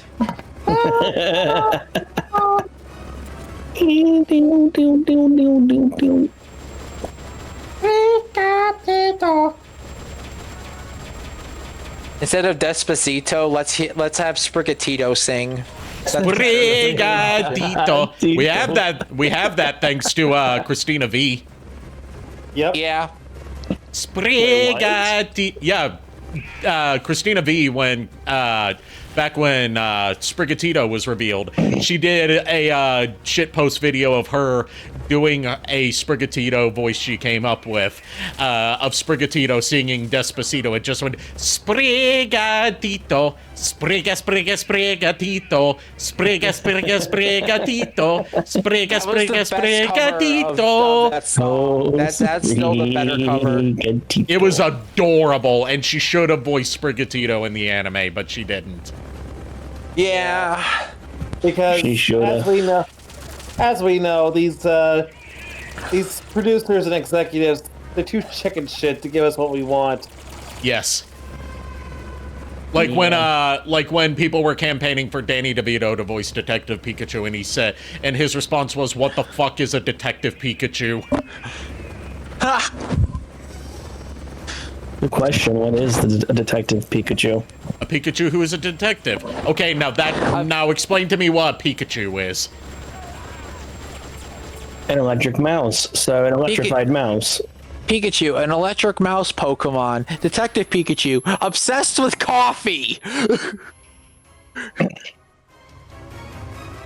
that make Ari a Detective Pikachu? I'm not an electric mouse, so no. No, because Ari is an Oshawott. Yeah. We already explained this. This is like a fucking clown car of troops, because no matter how many I take out, more keep coming out of that damn helicopter. All we're missing is the clown nose sound. Cut off one All you hear is that. Two more will take its place. Are you saying that that clowns are the Hydra of the comedy world? Oh my gosh, they really are. Thank you. I hate it. I hate it. Thank you. I mean, I never said that. Okay, so thank you for giving me an idea for D&D monsters. I'm gonna make a Hydra. A Hydra clown. Just fucking. Oh my gosh, that's kind of scary now. Niko, if you do that, I demand royalties for that. Tell you what, if I make it and it's a boss enemy, you have full control of the monster, the voice, everything. I don't care. All right, the captain has exposed his head, so I may now start shooting. Did the fucking captain of the helicopter just throw a grenade at me? Yes, the captain has showed his head. Wait, did he just throw a grenade at me? What? Yes, he did.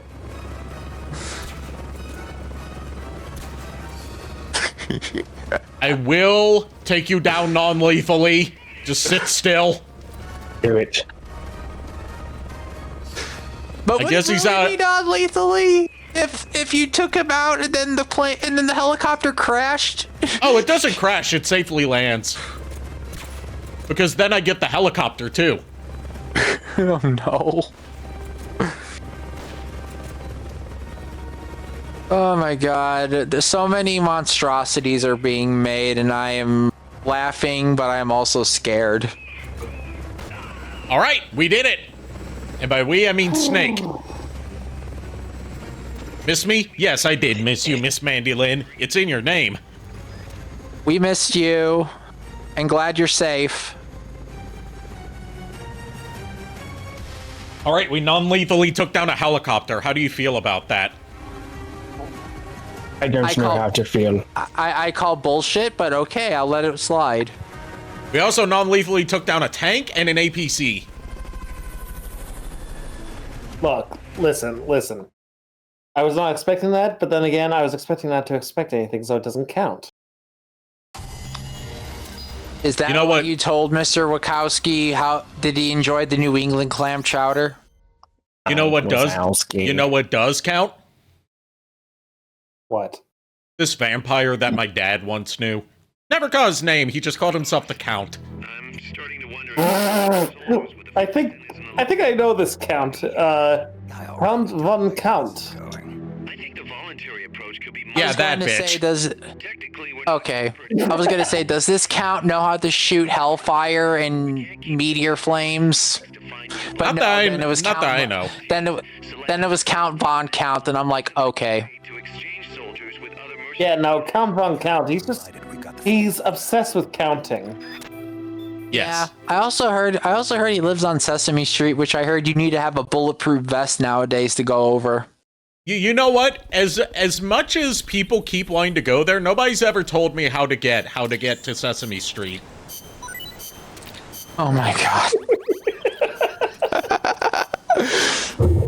Okay, real talk. How old is Sesame Street now?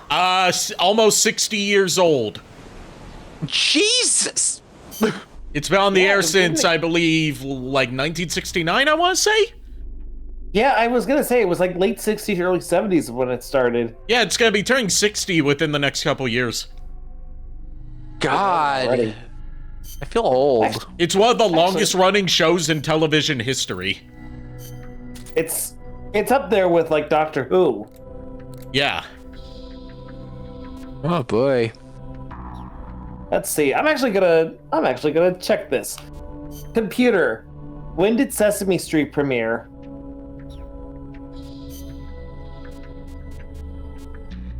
November 10th, 1969. All right, I was right. 1969. Nice. Well then, I don't know how to feel about that. I mean, it's older than you, so you shouldn't feel too old. No, but I still remember watching it growing up, so I kind of have the right to feel my age on that. Nico, you're not the only one who watched it growing up. I know. I'm not assuming I was the only one. I'm just saying, like, I feel old. You misunderstand. You're old. See, here's the thing, Nico. You misunderstand. Yes, we all watched it when we were kids, but none of us feel old because of that. We feel old for different reasons, but not for that.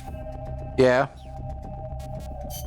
I'm gonna fight the pupa again just so I can grind parts for building my Metal Gear. This is where the Monster Hunter aspects come in. Do it. Damn it. But yeah, I wasn't like assuming. I know other people feel old for other reasons. I'm just saying in terms of myself. You know what they say about assuming? It makes an ass out of you and Ming. God damn it. And you know what they say about ass? Put two of them put two of them in something and you get ass in. I'm the immense disappointment right now.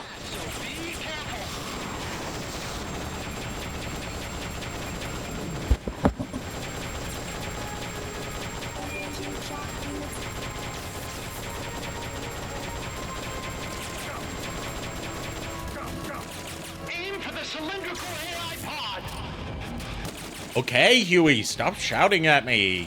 Come on.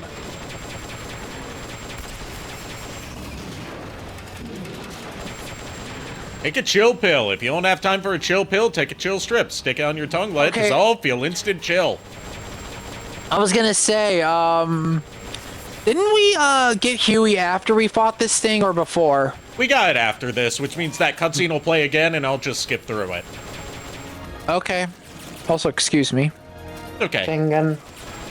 No, we haven't gotten to that fight yet, but we might this stream. I hope so. God forbid, yeah.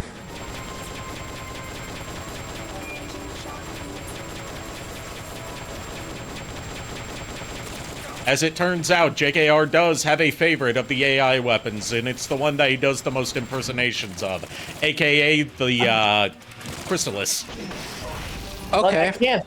I can't exactly help that I like to do that. It's just like the voice is so easy to do. Chain gun. Chain gun. You know, you want to know how this crosses over with the kind of shit posts I've been subjecting everyone to recently? What? The computerized voice for the AI pods in the AI weapons is done using Vocaloid. Oh, God. Yes. Wait, you said it was a Vocaloid? Yeah, it's a Vocaloid. I don't know which one. I think it might be a custom one made for this game. It's funny because I do want to actually use a Vocaloid for like a AI voice in any projects that I do. Yeah, Vocaloid would be more ethical to use than like Gen AI. Yeah, no, it's more so like if I'm trying to create like a voice for like a computer or whatever, don't even think about it.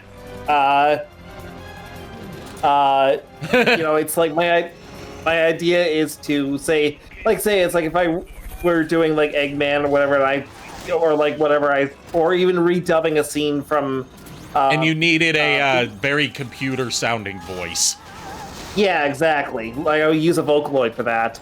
Yeah, problem is, unless you know where to look for pirated versions, Vocaloid does have an upfront cost for its software, and it's a couple $100. I looked it up and I saw how much it cost, but like, the least I've seen like upfront before like taxes and everything looks to be like just under 100. Yeah, it depends on which one you're getting, really. Yeah. Personally, I would probably use that. No, you first. No, I was thinking is like I'd probably use either Tato or Gumi maybe. Probably Tato though, just because I like the voice. Like I like how Tato sounds a bit better. Eggman's like, computer, give me a status report. Tato word of the day. Oh no. Oh no. I'm actually surprised. Like a good idea you could do is if it's possible, eventually, like when you can get like an AI voice of like Sage for your computer or something. Like a Vocaloid based on it. They're user-made Vocaloids called Utau, as Timo was talking about. You can make them yourself if you have have enough samples to work off of. Oh. Yeah, so that's how people have made. You want to know what my favorite Utau that someone's made is? And you're going to both love and hate this, Nico. What? Someone made an Utau, as in like a custom Vocaloid, of the DK rap singers. Oh, God. Oh, gosh. I was going to say, because then, JKR, you technically have your own personal Sage. Yeah, but that's the thing. It's like, if I were to do that, my whole thing is, though, that I don't know, like the ethics of that just feels wrong to me. If you kept it for personal use and didn't distribute it, that would probably make it a bit more ethical. Yeah. Okay. Because it's just one of those things where it's like, I respect the voice actors behind these characters. I don't want to just up and steal their voices for a Vocaloid, because it's like, then I'd be no better than the AI people. It was just an idea. It wasn't. If you got like someone who can do a Sage voice and then made an Utau out of it, with them knowing upfront what it was for. Right. Like the idea I have is like the Sage voice would probably sound more Vocaloid-esque to begin with, and like if I were to do it like over time. Sage would probably start becoming more self-aware and start talking less like a Vocaloid and actually like a real person. So how it happened in Frontiers? Yeah, basically, yeah. Yeah, it's like, eventually the original voice Keep actor... going, I'm going to the bathroom again. Stomach's acting up. Okay. Oh, so God. It's like whoever I would cast as Sage, I would be like, look, I want you as Sage, and I will bring you on full time as Sage.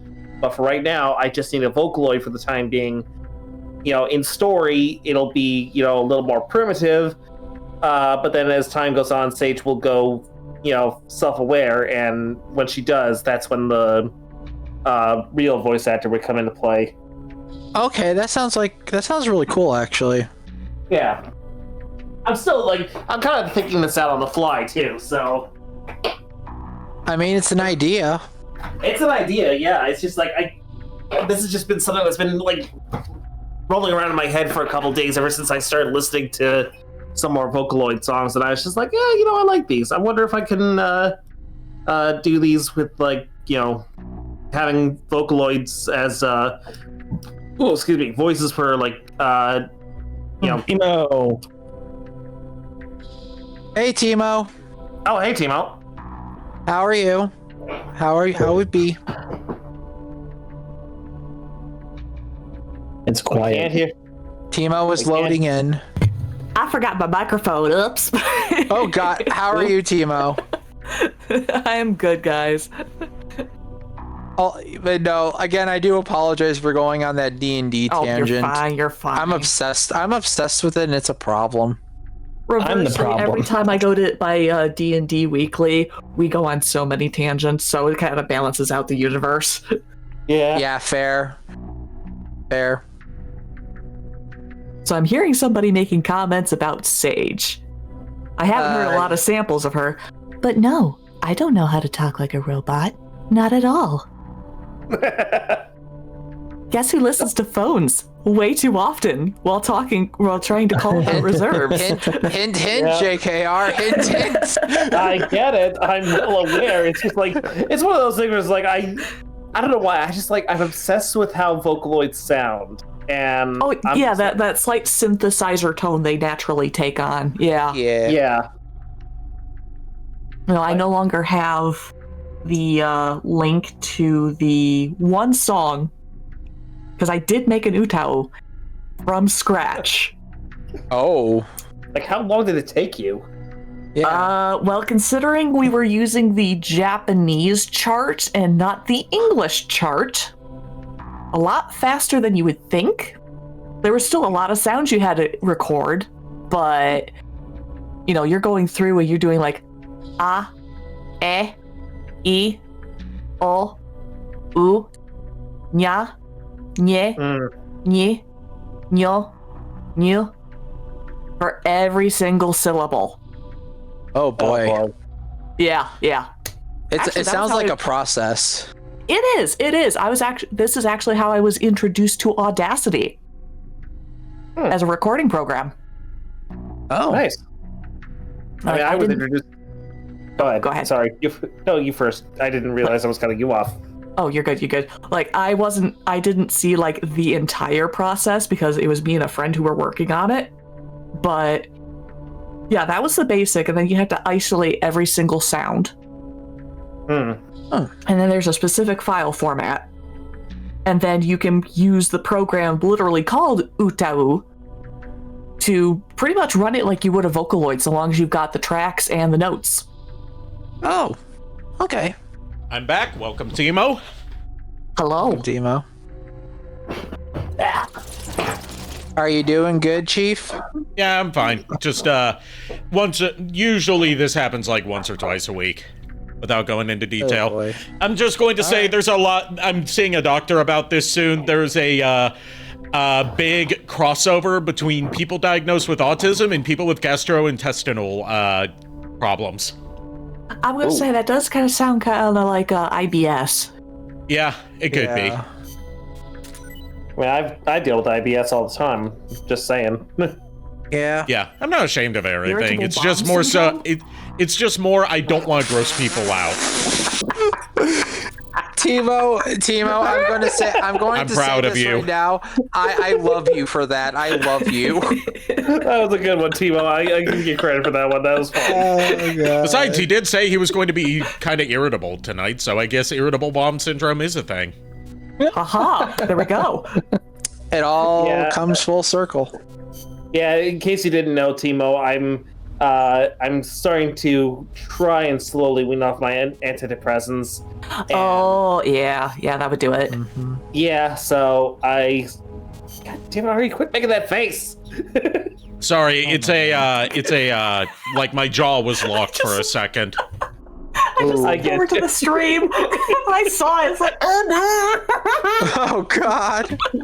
Oh no! It's like Ari, stop making that face. Looks over. Oh. Everything. Just be thankful that I don't have my Pro 52 blend shapes set up just solely because Bonbon is out of the country at the moment. Otherwise, I'd have tongue tracking. Oh boy. No. I'm going to say this right now. Anything that could happen has happened on this stream already, and it's hilarious and terrifying. Look. I'm just gonna. Yeah, but it's like, I'm slowly trying to wean off them. Thanks to the professional that I'm seeing. Just started seeing them yesterday. And it's been a long time coming because the psychiatrist that I've been seeing for a while, one, he has been trying to keep me on the stuff. and 2, he's not in my insurance network. So, oh boy, You've got a new guy who's taking a new method. Yeah. Yeah, where it's like this one actually, she does take my insurance, which, yay. Yay. At least reduce costs. Yeah, and she's actually, like, I told her, it's like, I've been trying to wean off these damn meds for, like, I don't know how many years. My mom used to take the same thing. And she's, when I told her yesterday that I'm officially starting to wean off of them, she was like, oh, great. And I even told her today, it's like, I was going to be a little irritable. Demolition. As you might imagine. I'll be right back again. Not going to the bathroom this time, just getting some more water. Make sure you put plenty of okay. Yeah. Prime the pump. But yeah, like I said, JKR, if you ever need like help with venting or something, I'm always around to talk. I appreciate it, Nico. It's just like, I don't, like, sometimes my venting gets like so out, like, intense. Like, so intense. Yes, thank you, Ari. That some have actually mistaken it for me just, snapping at them, and I'm like, I'm not trying to snap at you. I'd rather like vent in peace and privacy. Yeah. Just because I don't want to actually hurt somebody. Or set them off somehow. Yeah. Then again, I was gonna say this. I do the same thing, but not in terms of like of being afraid of anger, but more so like the topics I talk about, I fear get annoying, and that's my deal. I've always had that ever since I was like in middle school. Yeah, my thing is that I inherited my late father's short temper. So, unlike him, I'm actually working on it. Just remembered I'm ignoring something I was going to do today. What? What's that? What did you ignore? But do not worry. The walking pad treadmill that's leaning against my bookshelf, still in a box, that came in today. Oh, it happens. Time to learn about sloths, I guess. Up in the trees, except for when they have to go to the bathroom. Plus, they barely eat a thing. Fun fact, if you see a sloth that is soaking wet, it looks like a demon. Called sloths. They hardly move, so they hardly burn any energy. They are also able to maintain a low body temperature, lowering their metabolism further. I have a friend from high school who's afraid of sloths. Wouldn't that make it easier for Why is I don't understand how someone could be afraid of sloths. I don't either. They're adorable. Actually, it's the long claws that scare her. It just occurred to me, it's like the claws might be what triggers people. Here. Oh, hi. Hey, Lulu. I was going to say, JKR and Ari, that look up a picture of a wet sloth, and you'll understand why they look like demons. Yes, what's up? Hello. Delivery on white chair outside porch. Thank you. Okay. Will you please entertain masses while I go? Of guerrilla warfare. You will need explosives for that. And now, Thank you, Lulu. once they detonate, the enemy I will now leave all of you in the lovely hands of time to get to safety. God. Have mercy on all your souls. Plan your escape route before you go and plant the explosives. Joke's on you. I have no soul. Hi, Miles. I'm. All right, that's all the tapes we can listen to for now. So let's go blow up a wall. So what are we playing tonight? Metal Gear Solid Peace Walker. Yay! And we've been learning a lot about nuclear weapons and deterrence theory and sloths. And Snake's inability to comprehend hypotheticals. Yeah, he cannot deal with hypotheticals because he always has to poke a hole in them. He must be on the spectrum. I say this as someone on the spectrum. Oh, he absolutely. Oh, no. That's just it. That's. Oh, sorry, Lulu. Go ahead. Oh. At least he's got cake. Well, this isn't snake cake we're looking at. This is, I believe this soldier's name is, and I'm saying this, I meant to say this earlier just to trigger JKR. Yes, I am in that mood tonight. His name is Hedgehog. Hedgehog? I have to do that every time a hedgehog is mentioned. What? Research has shown that if you want something done right, and you want like an expert in any given subject, you don't go for, for instance, for sports, you don't go for like the beefy student. If you want somebody to be like an Olympic champion of something, you get somebody on the spectrum. Yeah. Because if they like the sport, that will be their hyper focus and their special interest, and they will train on their own. Yep, absolutely. Especially if their hyperfixation is on trains. Ba-da-ba-ba-da-ba. Wah! So funny how that meme still is alive to this day. Yeah, unfortunately, the meme hasn't really like popped up all that much in more recent Astif movies ever since the voice of the I Like Trains kid, who was also close friends with Tom Scott, Ed Gould, creator of Ed's World, passed away like about a decade ago. What? And off she cuts. Oh no, Lulu. I think she just got her food. That would do it. Probably. Lulu likes the foods. Yes, can't blame her. I mean, to be fair, most people like food. I say most people because not all people like food. Some people have eating disorders. Some people have very complicated relationships with food, yes. Yes. Some people have complicated relationships with food in that they don't eat out of a disorder. Some people have a complicated relationship with food in that look, it's an open relationship and they haven't quite set boundaries. I would say reversely, sometimes food can have complicated relationships with people. Yeah. It's That's called an allergy. Or an intolerance. Touche. Yep. Whoa. Careful. Almost died. Yeah, be careful. You gotta stop doing that.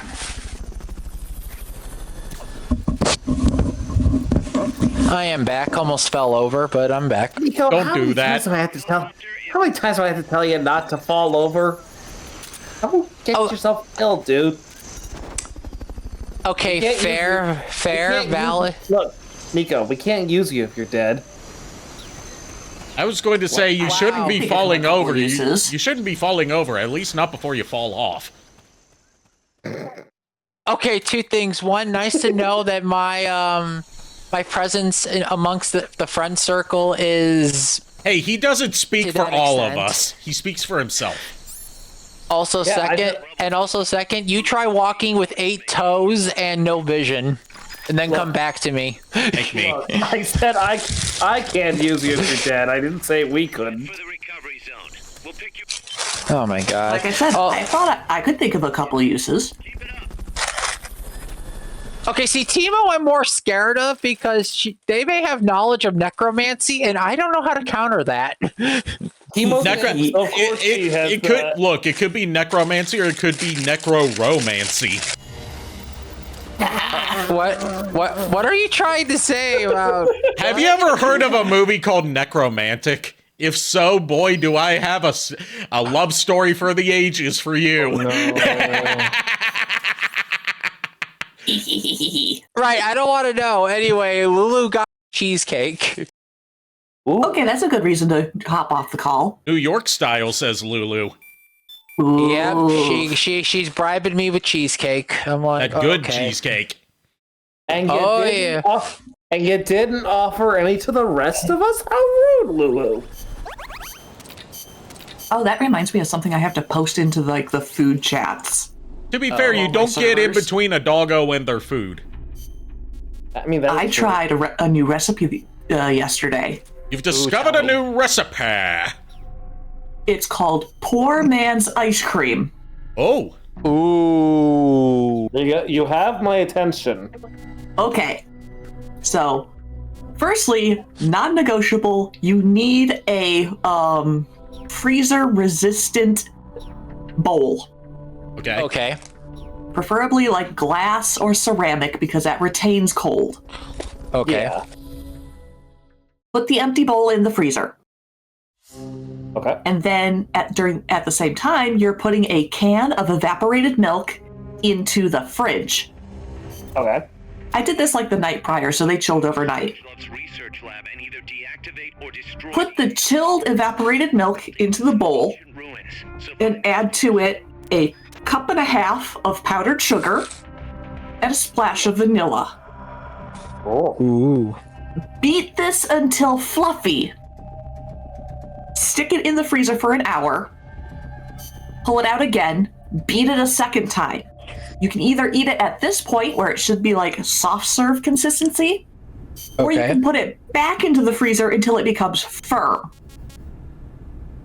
I was going to say beat it a second time. Whoa, I need time to recharge. I know, kinky, right? Anyway, let's learn about the ruinas there. I'm not going to even attempt to pronounce that. Coward. Quaddle. La Ruinas de Xochitl will be around. Xochitl, there we go. Restored at all, so they may well be covered in plants. Xochitl. An Aztec goddess. I've never known how to pronounce Spanish words that start with an X, and now I know it's sho. Butterflies. It's an SH sound. She was the mother of the god known as Quetzalcoatl. Quetzalcoatl, I know all about her. She's the big titty dragon that has an uncomfortable relationship with a young boy. Also the fact that she also romanced her sister. Yeah, and her sister is now a supporting character in the manga, living with them. Show respect when you're inside. If the mood strikes me. Her name's Petla, and she's almost as voluptuous as her sister, but wears less revealing clothing. And her whole thing is like, I now want to smash my sister more often, and if you are going to get in my way, young boy, then we will just have a threesome. And he's like, please, I didn't ask for any of this. You can have her. The response, how dare you reject my sister? Yeah, basically. Yeah. Really need to get my hands on, like, one, I need to get my hands on more Viacon Troopers, and two, I need to get my hands on more of these blasters that came with Alita 1. In any case, take caution when I thought you were going to say I need to get my hands on a big titty dragon, in which case I was going to say they are in surprisingly large supply, and second, I saw them first. Oh my god. Look, sorry. Here's the thing. Dibs. Whether it's Quetzalcoatl, Quetzalpetlatl, Ilulu, or Zentreya, I saw them first. Once you found a place. Look, I'm gonna say this right here, right now. As a hero forge master, I can make my own dragons. Thank you very much. I don't need to go after the ones that are out there. Will they be Dragon D's nuts? Okay, so since you can forge master your own dragons, that means you can make them as dummy thick or as petite as you want. Yeah, he does custom orders. Yep. Sounds all right. about right. Time to learn about electronic cigarettes. Oh boy. You missed. No, that hit. Hey, Doc, what was that you were smoking in the lab? It looked like a cigarette, but it wasn't lit. Oh, it's an electronic cigarette. I designed it. Oh god, Huey not only invented the Metal Gear, he invented vaping. Cigarette. Oh god, no. It turns into vapor, and you inhale the All the evils of the past 2 decades. I'd actually rather be smoking normal cigarettes, but not in that room. The smoke would. I just realized there is a side order of like strawberries for this cheesecake, and I just ate the cheesecake normally. Or anything like that. Look, have you ever heard of strawberry cheesecake? I have, but I've heard of strawberry shortcake. Cigars. Yeah, but I don't like imitations. The real thing. Okay, so okay. Big Boss makes his stance here. He is staunchly against vaping. He only smokes cigars. It hurts you and those around you. He probably only smokes a very specific brand of cigar, too. Probably. Yeah. I mean, in this game, he's Cuban. smoking Cubans. I was just Obviously. joking when I said Cubans. I was gonna say, look, at least he's not walking 2 miles for a camel and 20 miles for a quaalude. 20 miles for a quaalude! you can't tell me otherwise. That's still gigavist to me. I'm sorry. This is in the 70s, so it tracks. As someone who knew a guy who loved him some Cuban cigars, from my knowledge, the Cuban cigars are supposed to be like the best of the best when it comes to cigars in general. It's also because they're hard to get a hold of because, Cuba. The ABCC commenced its study immediately after the war. Yeah, Cuba has like a thriving tobacco industry that is unrivaled anywhere else in the world, except for maybe places like North Carolina, funnily enough. Like, our biggest crop before, modern day was tobacco. Anybody's ever done. But that's really all it is. We still have tobacco fields here. I've passed by them on the way to school before. Ran tests on them. Cool. Yeah. Also, the fact that Cuba makes pretty good Cubanos, and you can't really find really good ones outside of Cuba unless you look really, really hard. I would hope that Cuba is the best at making Cubanos. My problem now, Snake. I have to face the nukes head on, whether I like it or not. My creations are being used for the wrong purpose. Yes, I will take the nukes head on. Do not that stop doesn't sound me, like Snake. a good idea, Otacon. This isn't Otacon, this is his dad, Huey. Oh. Huey, it's not a good idea. Trust me. No amount of D20s are going to help you. No amount of 20 rolls are going to save you. Otacon hasn't been born yet because Huey hasn't met the woman that would sire Otacon yet. Ah. Well, he's met her, but they haven't gotten together yet. That happens in between this game and 5. Gotcha. Hey, as long as I'm here at There's a whole story related to that I'm not going to get into because it's massive spoilers. like me. Glad to have you on board. I'm sure Kaz is too. Once I've got the necessary materials and design. But yeah, Snake was just straight up, look, I know the cigars will give me cancer, but I'll deal with it when it happens, okay? I just like my fucking cigars. Oh no, even worse. Oh god. Even worse. The chances of me actually dying to cancer are so slim because of the chances of me actually dying to bullets. I'd rather have the original. Yep. Oh god. And while we're at it, before going to the next mission, I did say we would read Huey's letter to Strangelove. Okay. Even though he made us promise not to read it, we never said we wouldn't. Trying to remember where. I believe it's in database.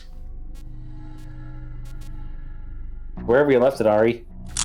I'm trying to remember which menu it's in, okay? Oh yeah, it's in R&D, other, letter. There we go. Huey's letter to Strangelove entrusted to Snake. He made it clear he didn't want it to be read. Let's read it! By going to the model viewer. Hey, long time no see, huh? Sorry for writing to you out of the blue like this. I've been trying to get in touch, but, you haven't been answering. Was it something I said, maybe? If so, I apologize. It's just, there's something I want to tell you, so I decided to put it in a letter. I mean, obviously this isn't the best time and all, but I was, kind of curious about your research and stuff. Speaking of which, how's the pod coming along? I was wondering whether that program I wrote was working or not. You know, the one that links the two AIs together? If it's not, I could... Oh god, it's going too fast for me to read! The way it started, all I heard was, "Hi, I've been trying to get in contact with you about your car's extended warranty." Oh god! It's you mentioned Timo. That's what I was thinking too. This letter, he's stuttering in his letter. He's basically trying to confess his love to Strangelove. Did he write the stutter? Yes, he did. Oh my god! He also wrote the ... dots. Oh my god. Well, way to stick to the Oxford comma. Yeah. Well.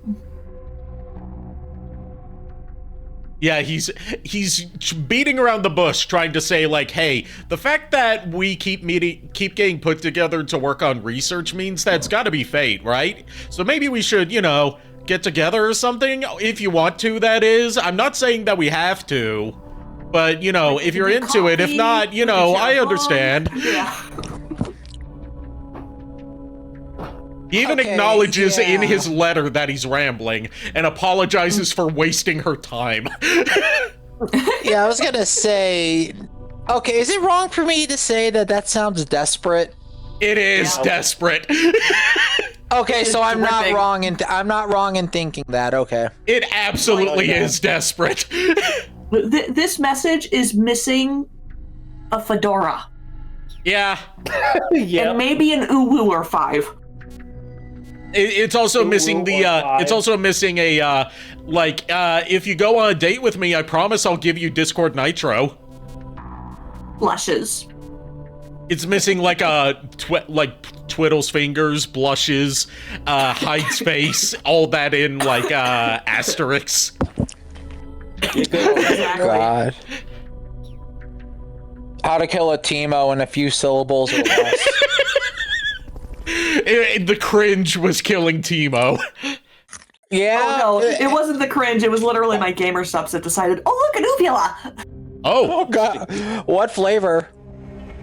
Sigma Brain. Okay. I haven't had that flavor. What's the flavor profile of it? Spicy lime. Okay. Oh. And, like, the lime isn't like super sour or anything, and the glow of the chili is just like an afterthought. So it's not like super hot. Don't breathe any vapors that come from it when you do after you immediately mix it together. However, it will try to attack you. So at least it's better than the chili dog G Fuel. I could imagine, yeah. Probably less likely to give you cancer than G Fuel too. I was gonna say, because it's a red powder that turns it's a green powder that turns the water red. I was saying because powder that turns the drink like blue-green. I was saying because the G Fuel powder had to be reformulated because it had too much lead in it. Yeah. That would be a reason too, yeah. G Fuel specifically, and the powder, not the canned drinks. To my knowledge. Yeah. Part of the reason I switched to Gamer Subs instead of going back to G Fuel. The other reason was all the sheets near me stopped selling it, so I can't easily get a hold of it. Yeah. God damn it! It always goes back to have a sheet. Have a sheets. The closest I do have a sheets. There's like 2 within a 2. The next state over. There's like 2 within like a 5-mile radius of me. Yeah, no, unfortunately, I'm like just north of the Sheets domain. You should come down here sometime. I'll take you to Sheets. It'll be the it'll be the least romantic date you've ever been on. God damn it! See, it's like I can't. Go ahead. Smooth move, Ari. Smooth move. Hey, at least I'm honest about it. Yeah. Yeah. I guess let me slide into your DMs. Let me slide into your DMs. Ooh woo. Oh God, no. My dollar fingers together. You promise? Push his fingers together. You promise? Yeah. If I, depending on your answer, will determine whether I was joking or not. Ooh woo. Oh my God. We went to Dollar Tree actually today. And there was actually a lot of the Tetris G Fuel, which was interesting. Yeah. But yeah, no, it's not that I haven't been to one, and it's not like the next state over is that far of a drive for me, because I'm like 15 minutes north of the state line. Okay. So like, it's at most maybe a 45-minute drive. Okay. To Sheets, and I have done that on multiple occasions because we couldn't think of anything to have for dinner. Yeah, I've done that before. Not drive 45 minutes over the state line to get dinner, but gone to Sheets for dinner because I couldn't think of anything to have for dinner. Yeah. I was gonna say, Ari, I'm excited for 2 certain characters in Crossworlds that's happening in April. Is it that they finally revealed Mega Man's coming out on the 35th? Not 35th, because that never happens. The 25th of this month? Well, Mega Man's nice and all, but we're getting, Majima. Oh, Mega Man, the character that's been routinely screwed over for the past 15 years is nice and all, but... Okay, no, I would really like. Okay, no, I really would want Mega Man in. No, I'm excited because Majima is going to be in there with his own boat. With his boat. Yeah, it's specifically Pirate Majima. And then in May we're getting I think I forgot the name. It's Arle from yeah, Puyo Puyo Tetris. I played a lot out of Puyo Puyo. I played a lot out of that game. I haven't, but I've played Dr. Robotnik's Mean Bean Machine, the better Puyo Puyo game. And now you need to play Puyo Puyo Tetris. It's like Puyo Puyo and Tetris. Look, everyone knows a good Tetris can always beat a Puyo Puyo. I'm joking, it cannot. A good Tetris, which there's so many bad Tetrises. Seriously. Oh, cutscene time. Don't even try. Okay.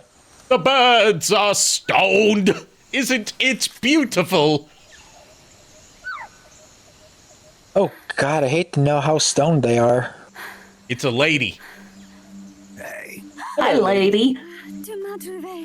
Oh God, she's French. Be still, my beating heart. Oh no. Okay, so Big Boss speaks French. You know, soldier. Name. Please. What are you doing? We can zoom in on the important areas. Thank you, Kojima. Her name's Cecile Cosima Caminades. And yes, Cosima is a pun on the fact that if you were to pronounce it with, like, Japanese phonetics, it would be Koshima, which sounds close to Kojima. Who are you? What? This is the gender-bent character insert? Yes. Alongside literally getting Hideo Kojima as a recruit in this game, yes. Nonsense. That's just the OC. That's just the self-insert. This is the how many? Yeah, this is the gender-bent self-insert. This is different. Okay, how many Kojimas can we even add into one Metal Gear game? Let's be real. I mean, in the artwork by Ayami Kojima. Yeah. Who did the classic Castlevania art. Yeah. Yeah. We could get Ayami Kojima working on a Hideo Kojima game with a character named Koshima. Oh God. She didn't work on this game. It's just we could theoretically. I know. I'm just saying Ayami Kojima's art is legendary. I love it. Yes. Oh yeah. I have a cloth poster of her artwork that she did for, I want to say Bloody Wedding. Was that the name of the expansion? Magic the Gathering. Mirthless nice. Soren. So literally just think Alucard. Or Alucard's distant cousin. I was gonna say, like, I would kill to have my Belmont OC drawn in her style. Oh my God, yeah. I would love it. I would fucking love it. So she came here all the way from France to try and see a Quetzal because she's a not exactly an ornithologist. She just likes to watch birds. Have a good night, Shadow Dragon. And she recorded evidence by accident of the nuclear weapon AI research going on here. Oh yes, let me look at the burbs. Oh look, nuclear experiments. She also said she was captured by Strangelove, but Strangelove was really nice to you. Really nice to her. She took care of her and even bathed her personally. Every day. Every day, That's it's almost like, Strangelove is, she's called Strangelove because she's bisexual. That's it. Yeah. Just like Vamp is called Vamp because he's bisexual. Yes, I was about to say, yes, the Vamp insert. There's debate in the LGBT side of the Metal Gear fandom of whether Strangelove is bisexual or if she's a lesbian who will hook up with a male partner specifically just so she can bear children to carry on what she views as her legacy without actually being attracted to men. So basically a cover-up in a way. Yeah, like out of what she views as necessity, because this is before IDF. Yeah, so basically a very complicated and extensive cover-up. Yeah. A lot of that's down to, like, Kojima, like, bless him, doesn't have the best grasp of LGBT stuff. Yeah, no.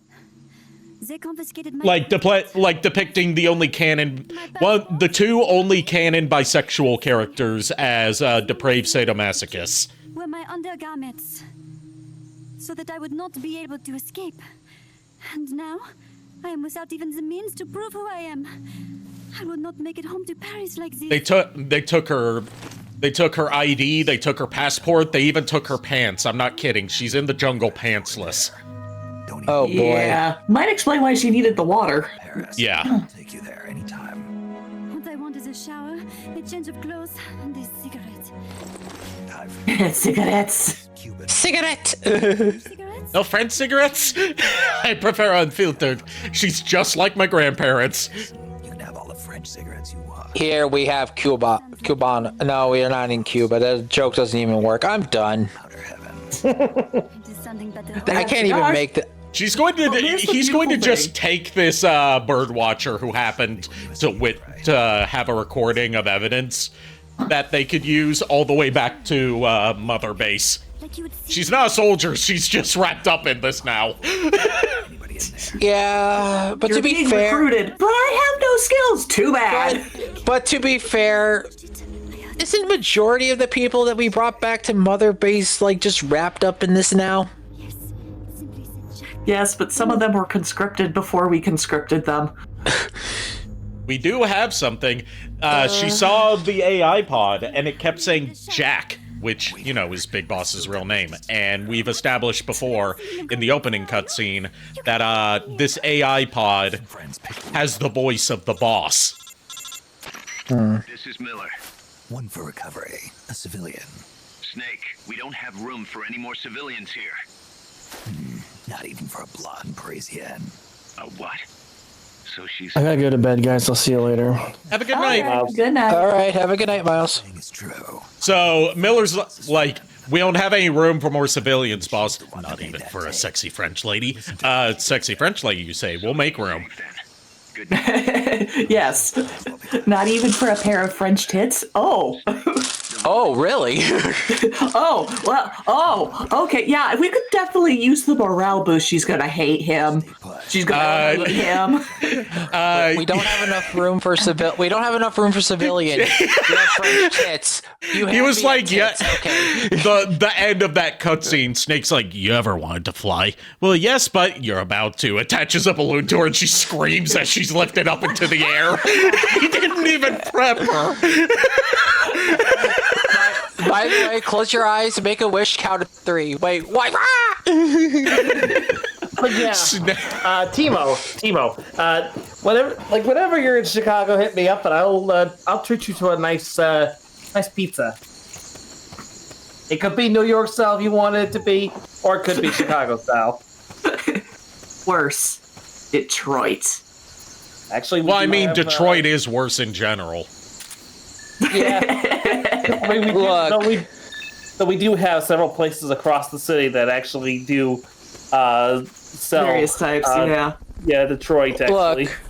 Look. Here's the thing: when we're all like in one place, like be it Chicago or something, we all should just go get a pizza. Who's with me? Yeah. I'm just. Oh yeah. This discussion of Detroit-style pizzas just got me thinking of that scene from, I think it was Kentucky Fried Movie, where it's like the guy in the post-apocalyptic, like, dystopian future talking to the evil leader being held in front of him. And the leader's like, take him to Detroit. No, anything but that!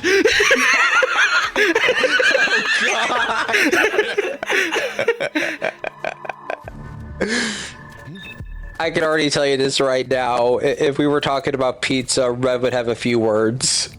Yeah, he most certainly would. Like, for context, Timo, Red is born and raised New Yorker. New York Italian, too. Yeah. Ah, so he's one of the ones who would call me upstate New York. Yes. Really? Because I'm from Utica, and I've never heard the phrase steamed hams. Oh, not Utica. No, it's both an expression. I see. Oh my god. Oh boy. Like, it's hilarious how both Ari and I can switch in and out of. I was gonna say, Ari, that was a very close call with that shot right there. Yes, it was. Oh, like, I would Ari call and I for can help. both do, Oh god. we can both do Skinner and Chalmers. Pretty well. Pretty well, yeah. And we could just snap into it on the fly. Yes, it's a regional dialect. What region? Upstate New York. Really? Well, for Utica, I've never heard anybody use the phrase steamed hams. No, not in Utica. No, it's an Albany expression. I see. Oh god. Which is I would say because of how far away those two cities are. Oh, I would say I would cry for help, but in these streams, nobody can hear you scream. Yeah. Yeah, and we're not even in sometimes space yet. I haven't had the boosters installed on the castle. I'm sorry, the what? Like this. Oh yeah, one of my goals to try and get as far away from people as possible is to get the castle upgraded for space travel. Oh god! I'm working on it. Do you have any idea how hard it is? Oh god! God. Okay, Xbox. Look, I get it. You are telling me that. Goddamn. You're telling me that the Ubisoft sale is on Xbox. That doesn't fucking help me. Yeah, what do you think he's going to do? Buy Ubisoft games? He's got better taste than that. It's literally telling me they're selling Assassin's Creed for like 80% off. Yeah, because Ubisoft games always go for like 50 to 80% off, even if they're brand new games. That's why you should never buy them at launch. Well, here, that's not the only thing. It's also saying, like, join Ubisoft Plus today for $40. I'm like, no. Yeah, join their paid subscription, and by the way, make sure you have a Ubisoft account. Never mind the fact that, like, back in the day, you could play original Assassin's Creed without this thing, so why are they guarding it now? Well, also, it doesn't help me at all either because I'm blind, and playing Assassin's Creed without vision is not a good idea. Great. Can we just point out... Can't be much worse than my first experience with it. Can we just point out that Huey here was Huey gave Snake his ID card to use to get into the AI lab, right? And the card didn't work. And Huey's like, "Oh man, that means that Strangelove disabled my card from opening the door. She must not like me all that much."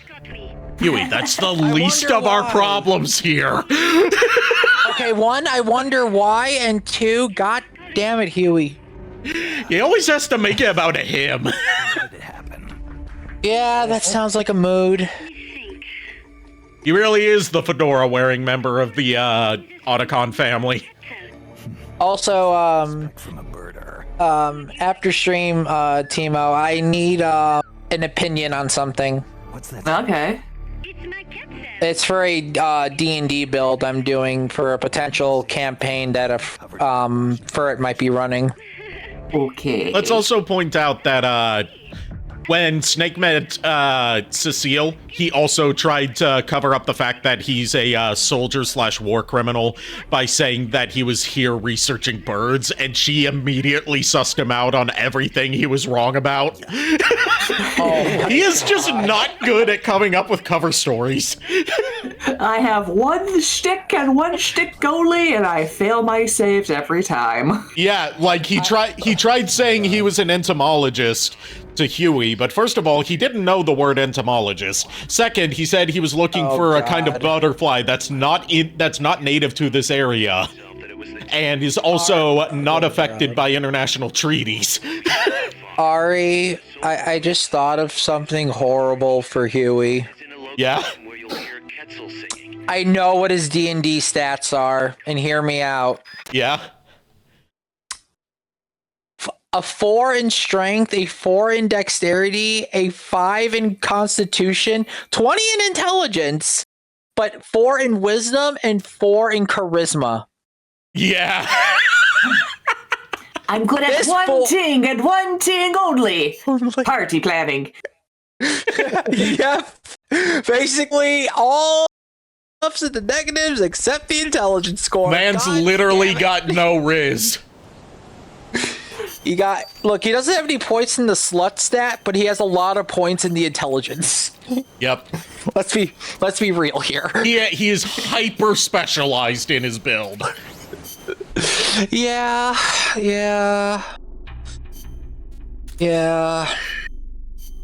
Meaning if some DM targets him, he's dead.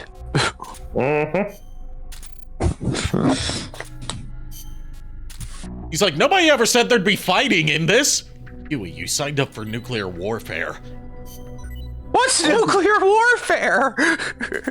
I signed up to stop nuclear warfare. Fuck you. And that wouldn't come with any conflict. Okay. How did you plan to stop the nuclear warfare? With a nuclear weapon? Okay,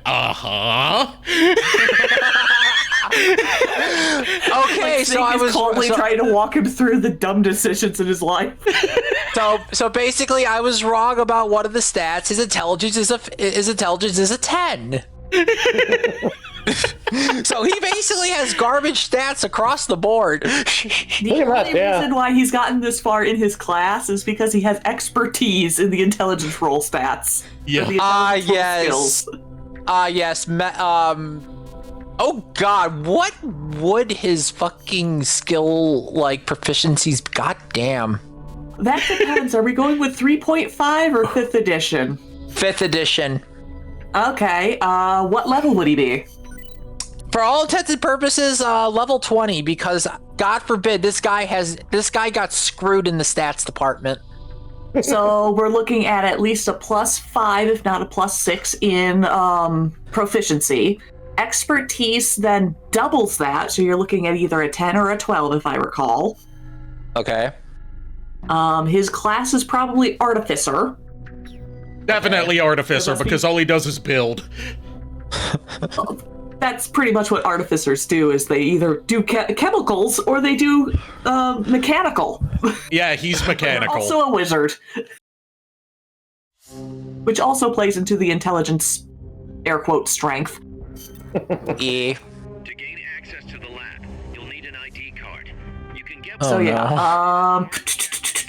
and then the question of, he probably took feats instead of stat improvements. Yeah. So, I'm assuming probably toughness is one of them because of the poor constitution score. Just for the added HP, yeah. Yeah. And then he probably either rolled average or worse for his hit die, too. Or knocking them out and then doing Probably a little less than 100, maybe a little over 100, maybe. action button when you see Maybe. the icon. If we're talking averages. Sneak up on them from behind. I would say wizards roll d6s. Soldiers near death. Yeah. Average roll at that point would be 4 times 20 is 80. Minus, because remember, he's got a 4 constitution, which means he's got a -4 health. So the toughness feat would not even matter at this point. It's just negligible. Yeah. He's got piss poor health. Some of them look kind of weird, like they've got. Then again, he is in a chair, so he said he'd never really walked in a long time, so. Yeah, which that's probably his artificer specific. I know some of them can do mounts or companions. I say it's more of a mount, it increases his movement and it's mounted combat, but this boy ain't fighting anytime soon. I will say, based on stuff that he develops in this game in Metal Gear Solid 5, he could do mounts and companions, because Peace Walker in this game, the thing that he helped develop is AI controlled, so it wouldn't be a mount. And the Metal Gear that he's building is also going to be AI controlled, so it wouldn't be a mount, that would be a companion. But, minor skip ahead to Metal Gear Solid 5, he develops what they call walker gears, which are basically I'll do that. Not sort of mini Metal Gears, but they're human piloted, and they're mostly meant for like being armored individual troop carriers with weapons attached to them. So like a power suit. I am sorry. We literally just trying to make Huey as a D&D class, and I mean, we've already got Revolver Oshawott. You know what? Screw it. Screw it. I feel like we could actually probably turn the entire Metal Gear cast into D&D characters. Oh yeah, we definitely could. Now here's a scarier thought.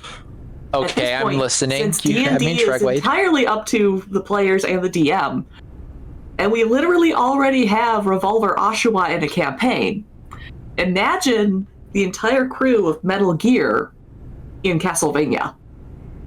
What could possibly go wrong? What could possibly go wrong? Yes, Death and Dracula are just talking. All of a sudden, they hear an atom bomb go off right outside the castle wall. Wait, what? And that still doesn't kill Dracula. Those yet? That still doesn't kill Dracula because that's not one of the things that can kill Draculas. The funny thing is this: there was a video I think I showed you, Ari, for Portrait of Ruin, and they're like, okay, since the vampire killer whip, there is another way we can kill Dracula. Hang on, I have to look something up. Go ahead. Go ahead. Basically, Eric Lecard said to drop a hydrogen bomb on it. He destroys the entire city and everything, and Dracula still lives. You know how they kill him? Cream pie. I think you might be right. Yep, they kill him by cream pieing him to death. Okay. I was close. There is something equivalent in Castlevania Symphony of the Night. Yeah. Ever hear of a neutron bomb? Yep. Mm-hmm. I know of it. Yep. That's an item that exists. Yep. I know it does, and so can Varen have it? No. That might not be out of the realm of possibility. And JKR, you know the reason why. You're welcome. Do you know? I'm playing the ghillie suit tape again because I missed the punchline with it. Sorry. Do the ghillie suit tape again, and I'll finish my thought after. Guys, do you know what they shine? Shine? Like how? Like from their heads. Their heads? How about their hair? Do they have a lot of it? He's reminiscing about his fight with the End. How about a parrot? Oh no. Hear a parrot squawk. Look, Snake, you're talking to the wrong guy. I mean, Cecile's the bird expert. Wait a second, what am I saying? You're not making any sense to begin with. Never mind. The long story. He's like, it took me an hour to find the last guy I fought who used a ghillie suit. Do they shine? Do their bald heads shine? Oh no. Make sure you don't end up like one of them. Miller's like, Snake, I don't know what the fuck you're talking about. Are you okay? No context for this ramble. Thank you, sir. Context. No, Are you okay? Are you okay, boss? Listen, I haven't been okay since 1964. Oh God. But no, JKR. 2 years from now. you know what I'm putting down, right? Can't say that I do. Jack is an artificer. He can make a neutron bomb. Boy. Oh God. Neutron bomb. And practically at the level artificer he is at the correct level to make usable common weapons and rare weapons. Neutron bomb counts as a common weapon in Castlevania, meaning he can duplicate that and give it to Varen. It's not out of the realm of impossibility. Now be careful not to drop it, Varen. What'd you say? I dropped it. And that's how the party all died. I do not know if I recall such large Exactly. being there. So I guess the party should thank the imp that gave the idea. Yep. You heard of divine inspiration. Now we are introducing infernal.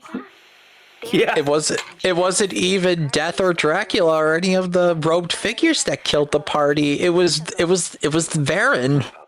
Varen was the one that ended it. Varen was the final boss the entire time. Let JKR get a word in. Go ahead, JKR. And it's all because a certain imp whispered into somebody's ear the idea to make a neutron bomb. Look, Chuck's not part of that. Look, Chuck's not in the stream right now, so it's a good thing he doesn't know. It's okay. I'll get him caught up next time we talk. God damn it! Oh my god. This is why being a DM is a blessing and a curse. Mainly a curse. Especially when you hang out with your crew on off days. Yeah, pretty much. Pretty much. Exactly. We may have to explode another neutron bomb. Look, if neutron bombs are a thing in Castlevania, we have exploding rats in the D&D campaign, and now you want to turn them into waifus.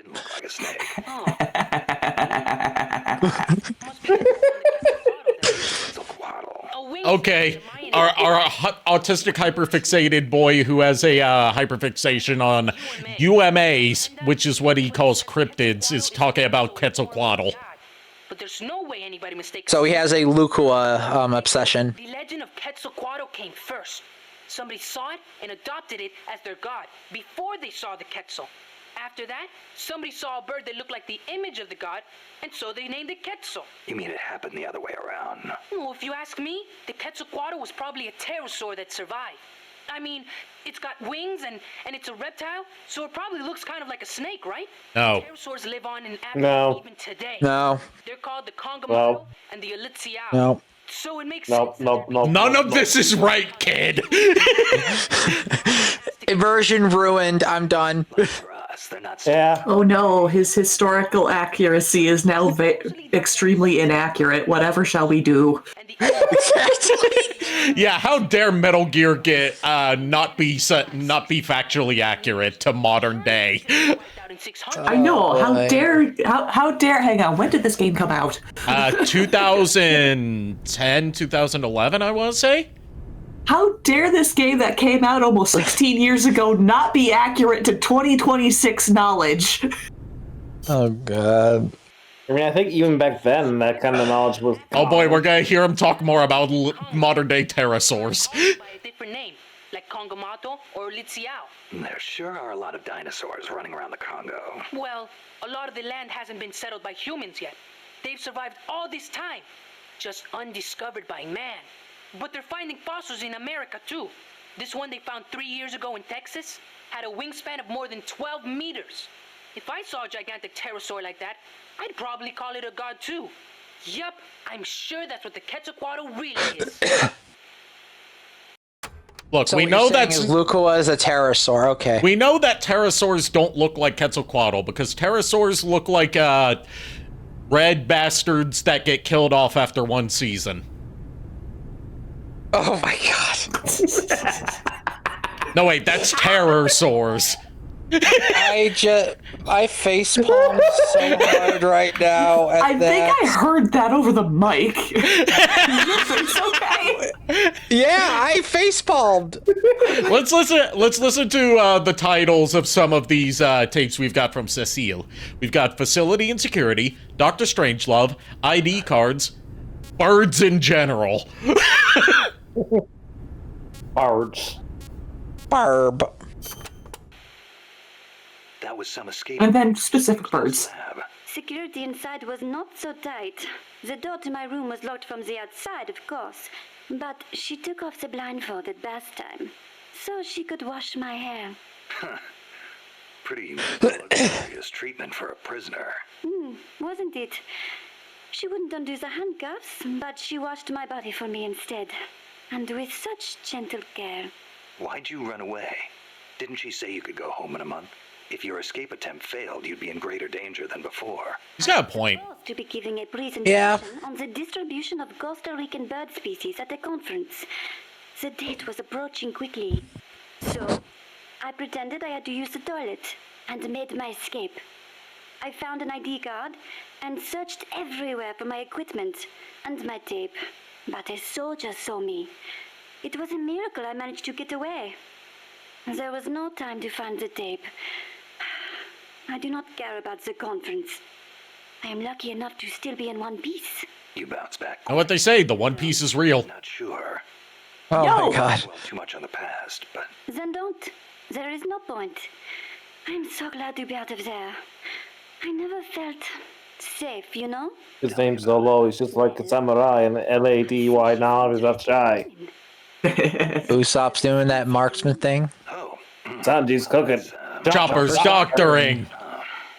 Besides, God damn it. Snake was thrown off by Cecile saying, I think Strangelove likes women, and I think she liked me.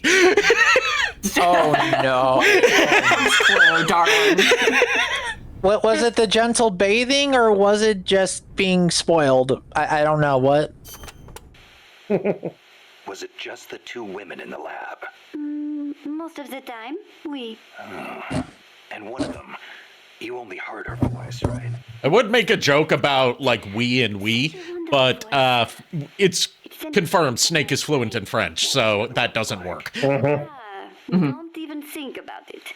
She's not the slightest interest in men. No. I was gonna say, what does a console from 2006 have to do with anything? Only teasing. Let me think. I believe Those sounded amazing.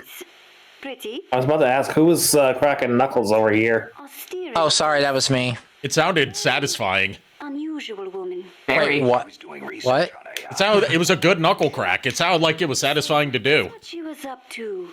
Actually felt really good. I'm not gonna lie to you. You know My what? hands are Knuckle crack ASMR coming in real brief. To space. That it is too dangerous. As soon as I pop my knuckles, everyone else does. Yep. Yeah, it gave me a need Because you to. reminded us of like, oh yeah, that would feel nice, wouldn't it? Yeah. Get closer to her own wish. I think they must have been talking about an old lover. Lover? You mean another woman? Oh, my. I'm curious about the women and other women. You want to hear the terrible things she tried to do to me? That's not what I'm Oh, oh no! Oh no! Oh no! Oh no! Oh no! Okay, you stop. I expect that from Molly, not from you. This bullshit made me drop the controller. God damn it! My jaw dropped the moment she said, "Are you curious?" And I'm like, do you want to hear the terrible things she did to me? No, I'm good. And that's not what I meant. It's like, it's okay. You can be honest. It's like, oh my god, of course they did that with the Parisienne. Meanwhile, Snake, I have a very tight feeling in my pants right now. What the fuck? And I don't quite understand it. Snake's like, it's really auspicious that I'm wearing baggy pants right now. Oh god! That is true. He either has absolutely no clue why his pants are tight, or he knows exactly why his pants are tight. There's no in between. Nope. Look, it is canon that he knows what sex and sexual attraction are because he hooked up with Eva after Metal Gear Solid 3 before she, ditched him and left him that letter. Not letter, recording. Sounds like I will do the call for you. God damn it! I was left at half-mast. God fuck. Anytime you'd like to hear it. Okay, let's rephrase that. It's either he had no reaction, or he's having the realization of, oh, I guess that's a thing I like. I did not know that the idea of 2 women doing anything together would be so invigorating. Oh my god. I had to throw in the there, because that's absolutely how Snake would end it. Yeah. Like, he's got more to contemplate on this. I mean, this is in an age before, internet porn existed, so... Everything was either filmed or written down in a book. Or drawn. Or, yeah, drawn Or too. photographed. Magazines were a thing at the time. Playboy. If you were less classy, Hustler. If you had no class, Screw. Wait, what? Yeah, there was an adult magazine in the 60s called Screw. It was the trashiest of all of them. Okay, I heard of Playboy. I've heard of Hustler. I never heard of Screw. What the hell? Screw is not still around today, to my knowledge, because it was so trashy. It didn't survive like the more sophisticated ones did. Oh, God. Start by telling me about the Quetzal. Like, yes, to give you an idea of how titty dragon. To give you an idea of how trashy Screw is, not just in terms of the kind of like adult stuff that they distributed, but also in terms of like their morals, they put out a bounty for someone to provide them with a legitimate snuff tape to prove that they existed. I'm sorry. No one ever claimed it, thankfully. Okay, I hate to ask, what was the fucking bounty? It was like a good couple $1,000, and this was in 1960s money. So that was really good money. Yeah. Or at least pretty decent money. Yeah, and this was like right hot off the heels of the Manson family stuff, where the idea of snuff tapes entered the zeitgeist. Yeah. Well, I am learning a bunch of new things. The more you know. Cecile. Now, The machine you said you used. now you know. And knowing is half the battle. Oh boy. Damn it. Snake's being introduced to the concept of a cassette recorder. What is that thing anyway? A portable recording device released last year by a Japanese company. This is 1974, so yeah, this would be around the time the Walkman and the cassette recorder first got introduced. Machines. Oh yeah. It weighs 5 kilograms, but the exercise won't kill me. It weighs 5 kilograms. Markings on them. Oh god. Operate it without Soundwave acknowledges. Can you imagine? Soundwave acknowledges. Retrieve it. That would be devastating. I am terrified right now. Sounds like a Japanese. They call it a cassette deadsuke in Japanese, and now Kaz is intervening. From the name of an old manga character. Was he some recording nerd too? Don't give me that. Recording atmospheric noises is an exhilarating art. There's nothing like capturing the real world in action on tape. He is absolutely saying this just to try and impress Cecile. Yeah. Listen to it. I mean, not to mention the fact that while his method, like the reason why he's doing it is wrong, I do tend to agree with him. You know, as someone who is obsessed with how things should sound. She's a Parisienne.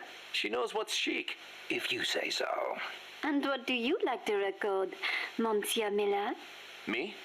Steam locomotives. No question. The roar of the engine. Ah, so he's got the train autism. Got it. More animal than machine. Yep. Don't get me started. Steam locomotives are a dying breed in Japan. I wouldn't mind going back for a bit and making some new tapes while I still can. You are less civilized than I thought. Less civilized? I detest those beasts. The noise frightens off all the birds. Then there is the smoke. I much prefer the peace and quiet of the forest. Cecile, wait. That Yeah, like I said, he was just trying to impress her. Yeah. Nice roll on persuasion. He fumbled that roll. He rolled a 19 on the first, but then on the second one he rolled a nat 1. Good job, buddy. You tried. It failed. You just didn't play the slut stat correctly. I'm sorry. Are emerald green, a dazzling blend of viridian fading into blue. Its belly is brilliant red, and its tail feathers are white. Such a gorgeous bird. Also, the male has 2 long decorative feathers, but only during breeding season. Among birds, males are usually more beautiful than females. Like a peacock's tail. I will BRB. I need to get more water. Okay. Take your time. It's interesting to note that while their bodies are only 40 centimeters long, many cat tails reach over a meter in length when you include their decorative plumage. Cat tails typically build their nests by making holes in dead trees with their beaks, about 3 to 4 meters above the ground. They are omnivorous and eat everything from nuts to lizards. Where can I find one? So a very, very angry woodpecker with a long Yes. Yep. A very large angry woodpecker. Find one. That chooses violence if need be. With the most ostentatious bit. And that's what it sounds like. Hey, Not bad. Shall I do a chicken next? Cluck, cluck, cluck, quack, quack, quack. No thanks. That's enough. Are you sure? How about a monkey? Yeah, don't need that either. All right then. Miller. Miller. Remember, Snake it is not even trying to rizz her up, and he's winning without even. Yeah, he's got that natural raw sexual energy to him. I think his class is partly squat. Partly I messed up the word again. Partly squash. Swashbuckler, because he can never roll lower than a 10. Yes. I keep calling it squashbuckler, and I fucking hate it. The way you stopped yourself partway through made it sound like you were going to say his class is Squatchbuckler. Yes, the Squatchbuckler. You ever heard of that? Yeah, we already oddly quiet. Yes. Yeah, we already talked about the Sasquatch when talking to Chico about the many UMAs that live in Costa Rica and Nicaragua. Oh God. Okay. And as Iron pointed out earlier, he's obsessed with UMAs, not to be confused with UMAs. Yes, horse girls.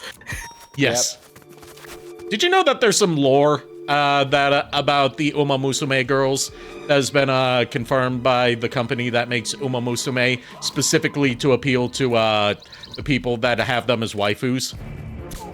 The fact that if you breed with them, you can only have Umas or boys? Yes, because all Uma Musumes are female. And they can breed with humans because they're more like elves than horses, biologically. That makes sense.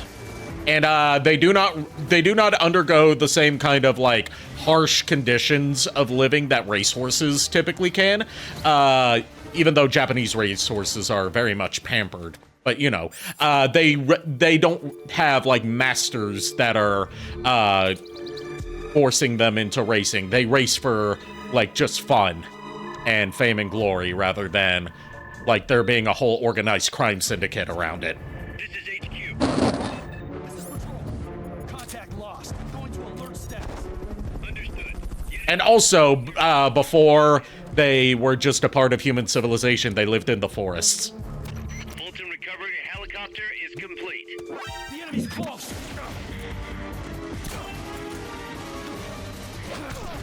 So that would make them wood elves, right? I would believe or at so, least yeah. nature spirits or forest spirits, yeah. Yeah, but since they were specifically compared to elves by the creators.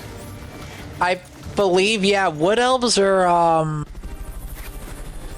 well, it depends on how far you wish to go with that one. They could be considered high elves because of, like, majesty, but wood elves is more accurate. I would say wood elves because Uma Musumes aren't necessarily a majestic species. They're more, like, athletic or sporty. Yeah, I'm gonna be right back. I just heard a tumbling sound from downstairs, and I know my dad's working with his 40K collection, so I'm gonna make sure nothing fell on him. Okay. Okay. Yeah, that would be good.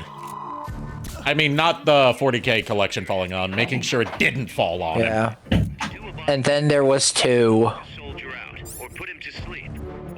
At least until the 3rd gets back, or maybe the 4th, whoever comes first. This is patrol. All clear. Understood. You know what they say, nice guys finish last.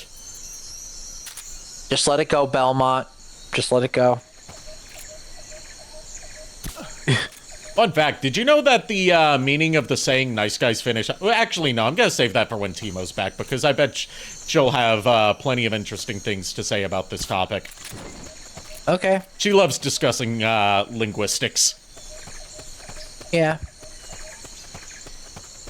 Or etymologies, more specifically, would be a term for that. Yeah. Alright, I'm back. Welcome back. I had a thing popped into my head as part of a thing that I said that I thought you would have some fun input on. Alright. Did you know that the meaning of the saying nice guys finish last was not meant to be like, you know, woe is me kind of thing about like, oh, I don't get ladies because I'm too nice. It was a sex thing. Yeah, it was a sex thing. Nice guys finish last. Yeah, because if they're really good, they know how to treat a lady in that respect. Yeah. Yeah. I learned that while I was in college. Not from any of my classes, but from, like, a conversation that I was a second party to with one of the members of my anime club. Fair enough. She was also going on about, like, how she detests that, because her mother is a nurse, she detests how people refer to the entirety of the female reproductive system as the vagina, whereas the anatomically the vagina is just the whole, not everything in and around it. And they wonder why guys can't find the clit. Yeah, there's so much more to it than just the whole. Oh my god. I am just sitting here, like, in the back of my head, like, I understand what you're talking about, but how do I interject in this? I don't know. You interject with, it came from the hole. Fell in the hole. Apparently everything comes from the hole, motherfucker. I mean, to be fair, everything in life does come from a hole of a sort. Yeah. If it's I fucking hate it because I hate you're right. You hate that I'm right about this. Yeah, and it's getting way too deep into, oh god. It's getting way too deep into, like, philosophical territory. Yeah, it is, and I hate it. Stop it. No, none of that. Shame on you. I would do my PSA on this, but I don't want Ari to get in any sort of trouble. Yeah. Because there's JKR, as a woman, we are please taught help. that men typically Please aren't help. in health class. You are beyond help. You're with me.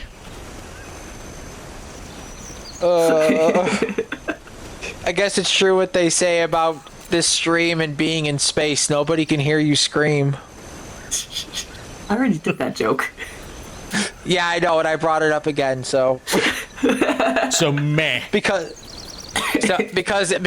it's true in this context. You mean like this? I love how Discord just mangled that to make just sound like like perfectly cut off screams. Yes, welcome back from the void. Discord blue-balled your punchline. Fuck. Oof. Oh god. To quote the Major from Hellsing Ultimate Abridged, we've been blue-balled for 40 years. I don't know. If you've been blue-balled for that long, you should probably see a doctor. Yeah, probably. It could be more than blue balls. It could be hocus pocus, testicular torsion. Okay, look. Just because Lulu... Or tungsten balls. Look, just because Lulu called her alicorn to give somebody testicular torsion on an enemy that had 2 HP and couldn't get up. He couldn't get it up after that either. Because he didn't have it anymore. Everyone in that call crossed our legs while she chuckled evilly. I didn't. I was laughing along with it. And she was the paladin. Ow. My hand. Ow. Are you okay, buddy? Not exactly. Widget bit my hand when I brought her up here again. Oh. Oh boy. Oh dear. She didn't break skin, did she? No, but she bit like a certain point on my hand where it's like the tendons, the muscles, and everything were like. Oh, she got the chewy bit. Ow. Yeah, she bit me like right there. Oh God. So yeah, so little brat is like she's a brat, but she decided to hop on my mom's bed, and I'm just like, no, you're not supposed to be up there. And then she fought back. Yeah. If Mom's not here to chase me off, you can't tell me otherwise, Dad. I didn't ask to be born, Dad. God, the thing is, bed.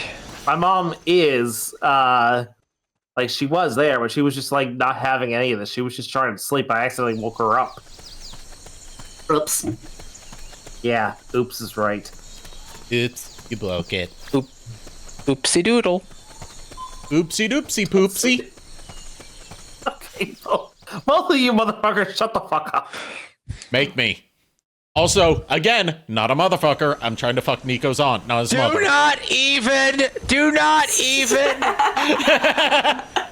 Again, I tell you, Maria's after another Dampier, not you. Yeah, look, she hasn't met me, so who knows? It could work out. And there is such a thing as illusion magic and things like disguise. No. I'm not gonna Revenge of the Nerds this, okay? No. Ari's right. It could turn into a three-way. I'm not gonna Revenge of the Nerds this, okay? That is very, very much not consensual because it's under the impression, it's under false pretenses, and I don't want to do it that way. That is horrible. Arthurian, but yeah. Arthurian, yeah. That's still not good. I was gonna say King Arthur's a bastard through and through. Yes, we know this. Yes. Yeah, I was also gonna say, like, it would have just potentially have been a three-way anyway if it played out. Yeah. Oh God. One girl. Given my fandom of the man, the myth, the legend himself, Alucard, I'd be okay. I'd compromise with a three-way between those two. Fair enough. Internally screaming. Mandy's just like that. Mandy said Niko just let him do it. You see, here's the problem with that. If I let him do it, that he wins, and he knows it. Yep. And I'm not gonna make it easy. It's like Tien constantly pissing off Vegeta. He knows that if he gives in and kills me, then I win. Yeah, so if I give in and let him go after my auntie, he wins. And I'm not gonna. They win, and I'm not gonna make it easy.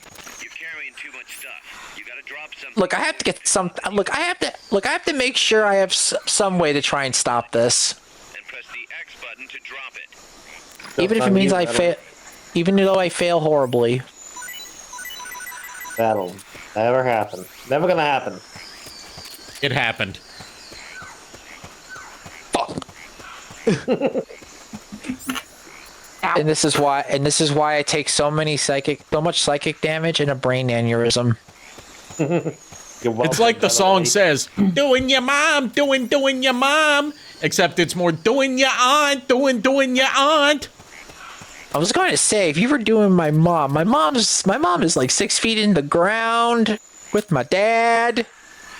She hasn't been alive for a long time. You'll be going at a skeleton, my friend. I'm not into necrophilia, okay? I was gonna say, Timo, don't give them ideas.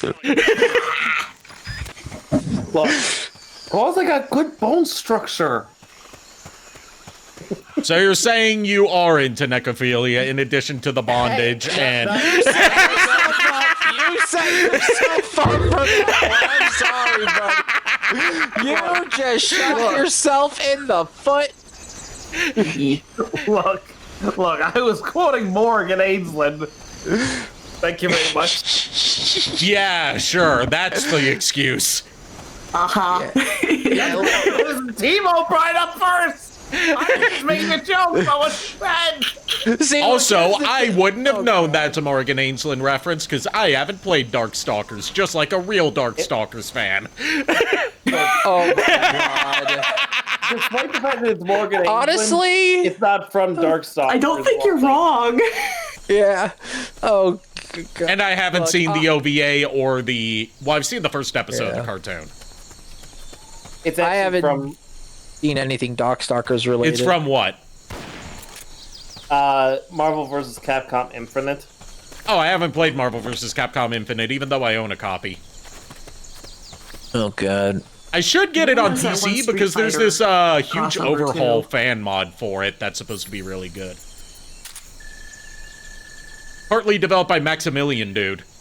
Like, they got in touch with people from the FGC to try and make the best competitive, the best for competition version of Marvel vs. Capcom Infinite as possible, while still keeping it as Marvel vs. Capcom Infinite.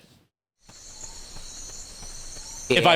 If I remember correctly, it's called Marvel vs. Capcom Infinite and Beyond. Nice.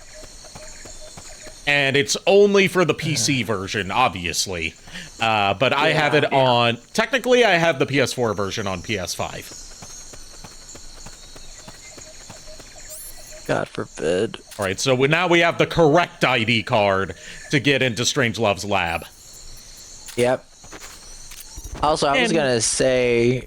I was just gonna throw in, while I'm here, I might as well steal some more people. D&D with you, Timo, would be a hoot. Like, honestly, yes, it would.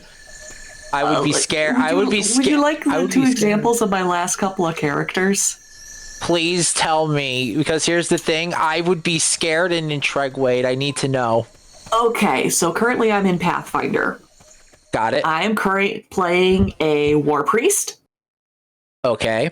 At the youngest possible age, because I rolled minimal for the age chart. So I am a 17-year-old male war priest. Oh boy. Yeah. You see kind of where this is going. Let me see your war face. Ah!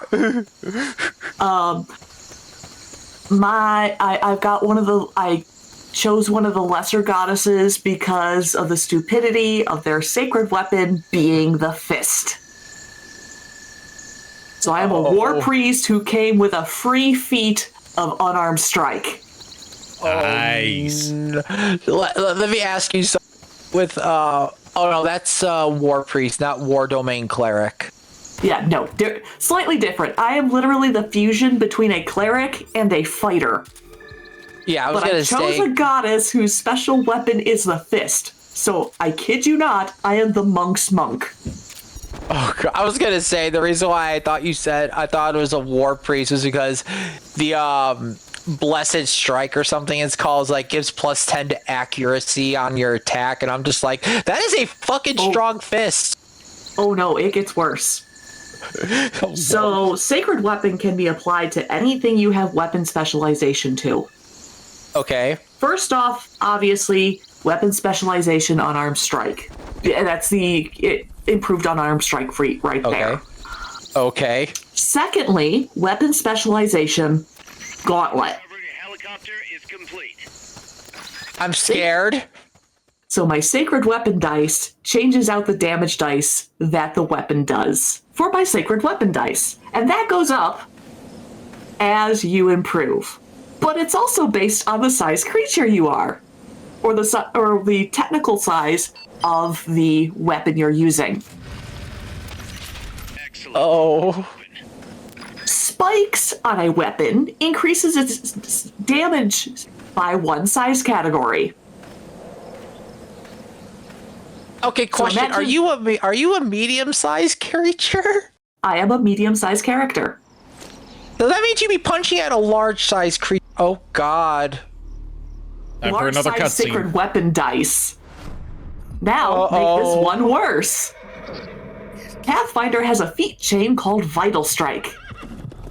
What Vital Strike does is you take your full round action, so you make one weapon attack, not your full ability of attacks, but one weapon attack at full attack progression, because this first edition Pathfinder goes like 3.5, so you have, every time you hit 6, you get your second attack and stuff like that.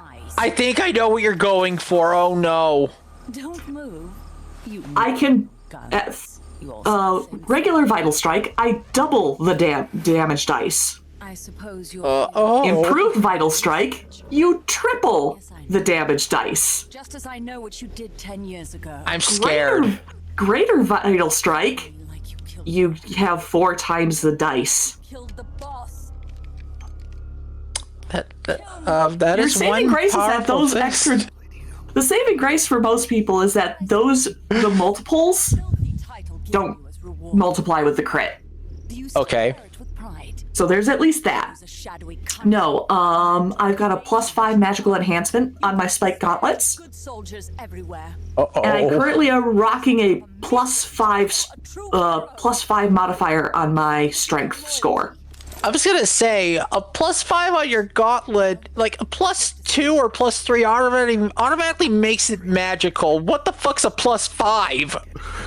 Oh, +5 is just that, a +5, because I didn't spend any of those points to get augmentations. So to balance out things with Pathfinder, enhancements cost magic modifier. Okay. So you could have up to 10 points on a magic item. The first +1 has to be the +1. Okay. But for instance, you could have Sundering or Impact, which also increases the size of something, but it doesn't stack with Spikes because they both go under the same category. It's really weird. Okay. You could have it do fire damage. You could have it do ice damage, though not necessarily having both of them are the same thing for the same reason. You could have it cast a fear effect if it successfully hits, stuff like that. But all of these have a point cost. Mine's just a straight up +5. Oh god. By the way, that also affects the damage too. Or my 2-hit and my damage. I literally have a small tally for what my 2-hit and what my damage modifiers are. I could go grab my sheet if you would like. I'm actually curious on the damage scaling. I would like to say we are in an important cutscene here. Okay, so, sorry. Yeah. We found Strangelove, and behold, the mammal pod. A complete individual in the fullest sense of the word. Is someone there? Also, during the introduction of Strangelove, you can zoom in to her to see her heart, which is represented by 2 lilies, which is Japanese iconography for she's into women. Because Lily, well, it isn't because it means this in Japanese, it's more so the other way around. The Japanese word for lily is yuri, which is why the Japanese, term for like lesbian fiction is yuri. Okay, that makes sense. And it's meant that because like lilies have a roughly vaginesque shape. As opposed to that one orchid species. Yeah. And also because these kind of lilies naturally grow in Japan. Yeah. If it was that orchid species that naturally grew in Japan, they would just call it orchids. Whatever the Japanese word for orchid is. And I'm coining a new term to go along with the term that Vinny Vinesauce used, which he invented the word penicular, which has become part of my vernacular. So I'm inventing the word vaginesque. Okay, correction. It is not a orchid. What is it? Southeast Asian, the flower is used as a natural food. Okay, it's called the clitoria. Right. For obvious reasons. Yeah. And I believe the butterfly pea flower is one of them. Okay. So she's trying, with the mammal pod, she's trying to give it the brain of the greatest soldier who ever lived, to therefore entrust it with the ability to make or not make nuclear strikes, which, in her view, is the boss. But she can't perfect it, because she doesn't know what the boss's dying wish was. Only Snake knows that. And she doesn't understand what...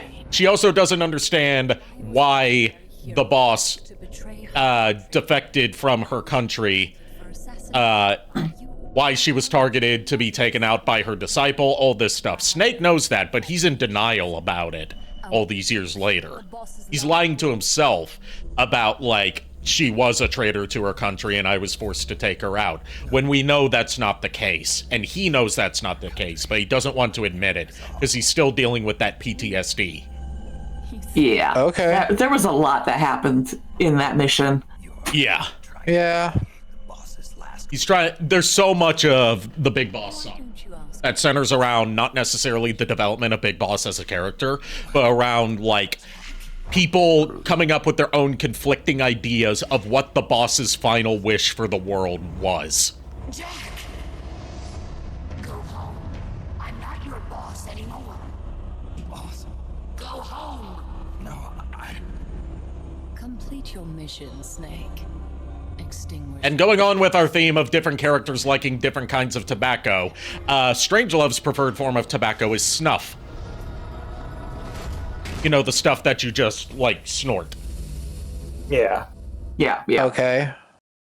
She carries it with her at all times and constantly uses it. Since this game's rated T for teen, I get the feeling that if this weren't toned down for a teen rating, she would probably be doing cocaine. Probably. Given the look that this is in Central and South America. Okay, I've got the chart. Oh no. So, on my full attack, so like on my full base stat for attack, base attack bonus +6, strength +5, enchantment +5, sacred weapon bonus +1. So before I roll a d20, I've got a +17 to hit. Damn. Okay, I got one thing to say to you, Timo. Jesus fucking Christ, what the fuck? It's why Jesus died in vain and legally changed his name to his middle name to fucking. I just thought of something way worse, like if somehow you took a couple points, like 2 levels into War Cleric as well. That's a 27. You want to know what the sad thing is? What? I'm only level 8. It can get worse. The rest you needed to learn on your own. I'm for a flashback QuickTime event sequence. Okay. Do the flashback thing. I need to process the numbers. And then we can talk damage.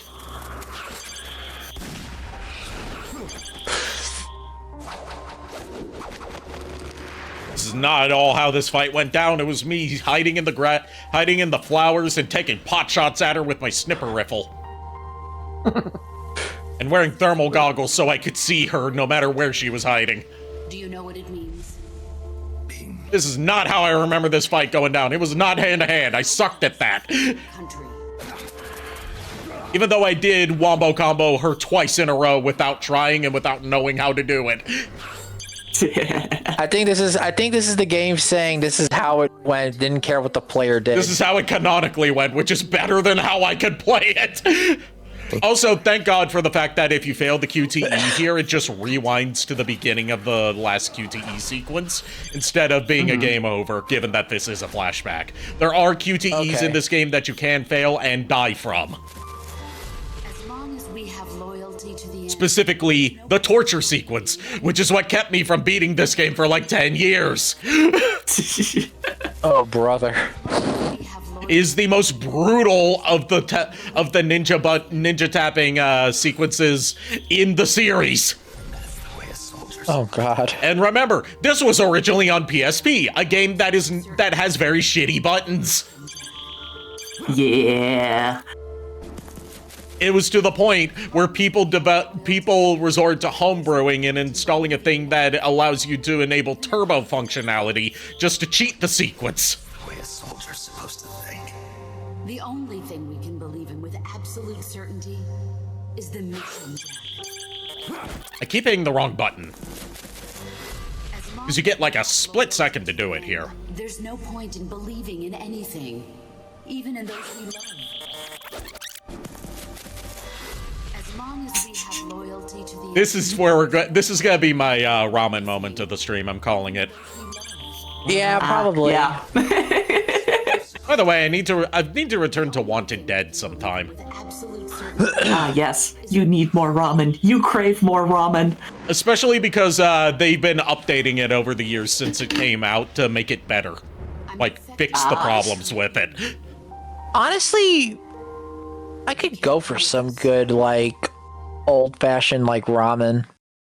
I've got one location in my town that does decent, like, traditional ramen, but they shut their door for the night, like, an hour and a half ago, and it sucks because they, for some reason, last time I walked in,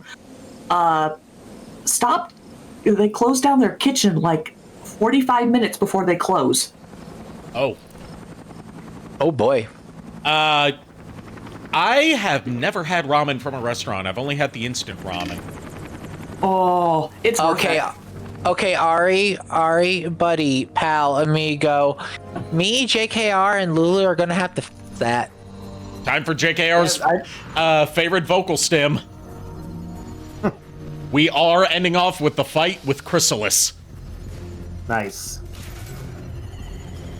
Just to satisfy my buddy here. Better go take off a landing attack craft.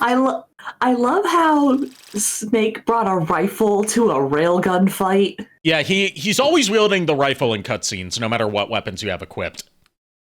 Oh god. It's specifically a like assault rifle. Between this and Timo scaring me with the stats of her paper, as well as everything else that's happened today, this is like a crisis. That's without getting into Granny Cream's hot butter ice cream. Okay, no, that is way worse. Would you like to hear the modifiers for the damage? You know what? Before this fight even starts, just give it to me. Okay, so +5 strength. Okay. +5 enchantment. Okay, that's 10. +1 sacred. 11. I have a +1. I have it written as special. I'm trying to remember where that came from. It's probably on one of my weapons. Okay. And if I have flanking, on top of the +2 that flanking normally gives me, I get an additional +1. On top of 4d6.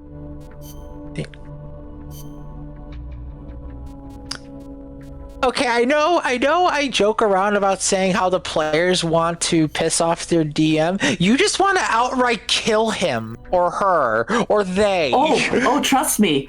I'm not even the worst one on the table. Oh god. I forgot how ridiculous Pathfinder got. Like, you reminded me of a character I had at level 1 for a campaign that never got off the ground. Mm-hmm. He had I forgot what abilities and how it was played out, but he was able to use his intimidation modifier to do damage. His intimidation was a +21. Oh yeah, those builds are so much fun. Oddly enough, as a result, I know everybody shits on playing human fighters, but like, human fighters are so fun to build. Well, the reason why is because they get feats, they get a lot of good modifiers to stats, and the thing is this, they may be vanilla as all hell, but there's no wrong way to build a human or variant human fighter. Exactly. Like, the only real bonuses, if I recall, for humans in Pathfinder, like, you've got like an extra +1 on like a third stat or something, I forget. It's a +1 to a third stat, and you get a bonus feed. Yeah. You get you get a bonus feed, or I think you get like 2. It's one of the two. I believe it's bonus feed. Well, hang on. You know what? I can look this up. I've got my encyclopedia here. Okay, so the Sandinista's name for the Chrysalis is El Colibri. El Colibri? Yes. And they previously referred to the kidnapper drones as Chico Libri.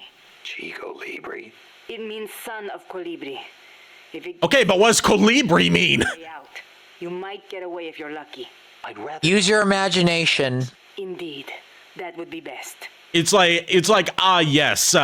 Did you know that coup de grace means coup of grace? Let's be real. Coup de grace just means finish him. Finish him. Let's see what Huey has to say about Chrysalis. Being an unmanned vehicle, the Chrysalis can perform extreme G-force maneuvers that standard aircraft can't. It'll be difficult to counterattack once it's coming at you. I should mention that it's also equipped with a railgun. A what? A weapon that fires rounds using electromagnetic force in lieu of gunpowder. Wait, an electric weapon? Not exactly.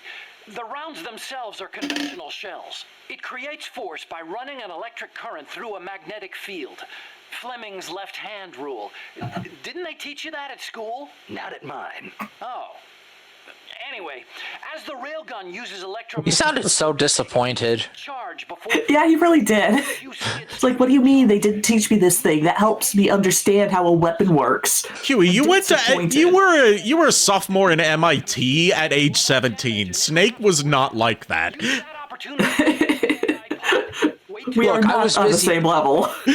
Look, I was busy making macaroni art and beating up kids on the playground. I did not learn about this bullshit. At 17? Look, I was held back a few years, okay? I learned that the red crayon tasted like red and the blue crayon tasted like blue. It's subtle, but you can tell the difference between burnt orange and brick. Oh, God. Yes, I ate the Crayola. JKR is just listening to this like, what the fuck are you idiots talking about? JKR's just waiting for the chance for him to start spamming his favorite vocal stem. Yeah. Isn't that right, buddy? Pretty much, yeah. Yeah, I was gonna say, are you okay? I'm fine. I found the standard traits. Let JKR speak. Yeah. Like, I'm fine. I'm just like, one, I'm starting to feel a little irritable and I'm trying to keep it in check. And okay. Two, I'm also like, you two and your hyperfixations. I am sorry. I'm just teasing. No worries. Here we go. Get ready. Get those vocal cords ready, JKR.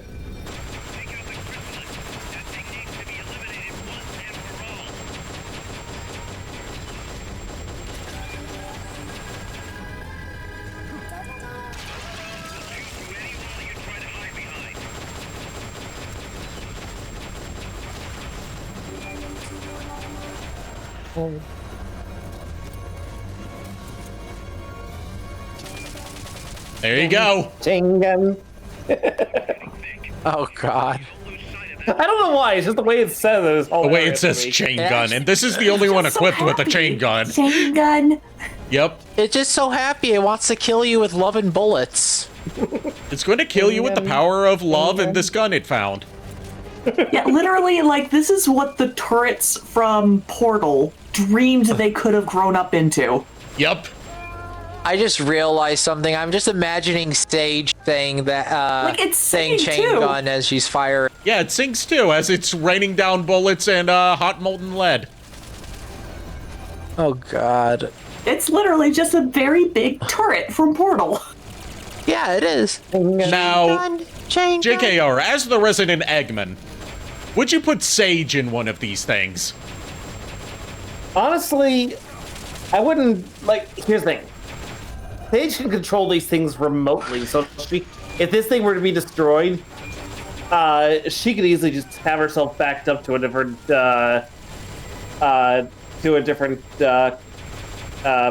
network or whatever. Yeah, I can't. So it doesn't destroy, like, her core, if you were to physically implant her inside one of these. You would just have her control it remotely instead, is what I'm saying. Yeah, basically just be like there'd be a control node in there for her to interface with, but she wouldn't actually be on board. Right. Kind of like Skynet from the later Terminator movies, where it's like Skynet had become basically a software rather than a hardware.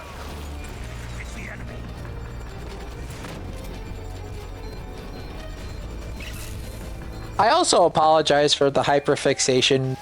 It's okay. You're fine. Don't worry about it. No one's angry at you. I know. I'm angry, but I'm not angry at you. Look, I'm just excited when D&D talk comes up. I am just very, very excited. No worries. That does remind me on something completely unrelated but partially related. What's up? I have a very special rule book in my collection. Ooh. What is when it? I say special, I mean it was made in response to, I want to say, the very poorly written Eastern Adventures. Oh. Adventures. Oh, that. Oh, no. Oh, God. I know what you're talking about. Do you? What am I talking about? I know what you're talking about when you say, like, the Orient Adventures. I don't know the rule book you're talking about that you own. I have in my hands right now Fabula Ultima, the TT JRPG. Oh, God. Yes. Also, can I just say, this is the quickest series. This is the quickest and easiest I've ever taken out Chrysalis. It's because you're not thinking about it. You're just doing and just, like, having discussion. Just getting caught up on chat. Ricking popped in. Hello. Thank you for showing up for the brief bit that you just could. Parried a missile. I didn't parry it. I shot it down. King. I didn't parry it. I dodged it. In regards to me saying, would you put Sage in one of these things? Mandy said, no, but he'll probably use Rosemary in time. Please use Rosemary. I want her to get shot down. She's so horrible. I was going to say, there are two Rosemaries. The bad Rosemary. Okay, so not the life-size Gardevoir. Please don't put her in one of those. She is not a violent Gardevoir. The overbearing girlfriend Rosemary that then left Raiden for a man old enough to be her dad. Yeah, I was gonna say, what did the Gardevoir do to deserve this? I found the standard racial traits. Okay. Now, granted, again, this is Pathfinder First Edition. Okay. Yeah, because I played a bit of I played Pathfinders 1 through 3 or 3.5, so before I played 5th edition. There's only 1 and 2 for Pathfinder. Oh, I'm thinking wrong then. Yeah. So you only played 1 then. Well, technically, they count like a Paizo version or something, but that's just like homebrew city. So Pathfinder 1 is what I mainly played when I started D&Ding. Yeah. So, ability score modifiers for humans. Human characters gain a +2 racial modifier to one ability score of their choice at creation to represent their varied nature.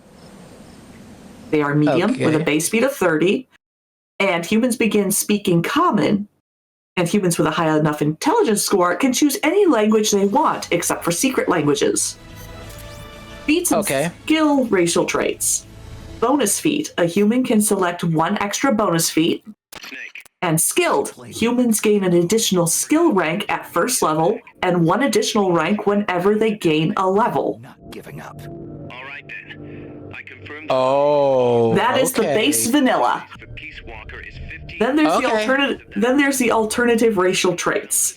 I think I actually took a feat that made me more pious, which gave me like more ranks in like knowledge, religion, and stuff like that at level 1, instead of like giving me a feat. Yeah, it makes sense because you said you were like a war fighter, a war priest. Yeah. It makes sense. But yeah, those are the basic vanilla traits of a human. God, forgetting that there's like 2 editions of Pathfinder shows how long it's been since I played Pathfinder. Yeah, I mean, to be fair, 2nd edition is relatively new still.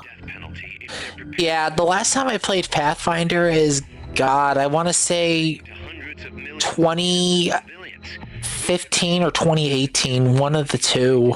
Yeah.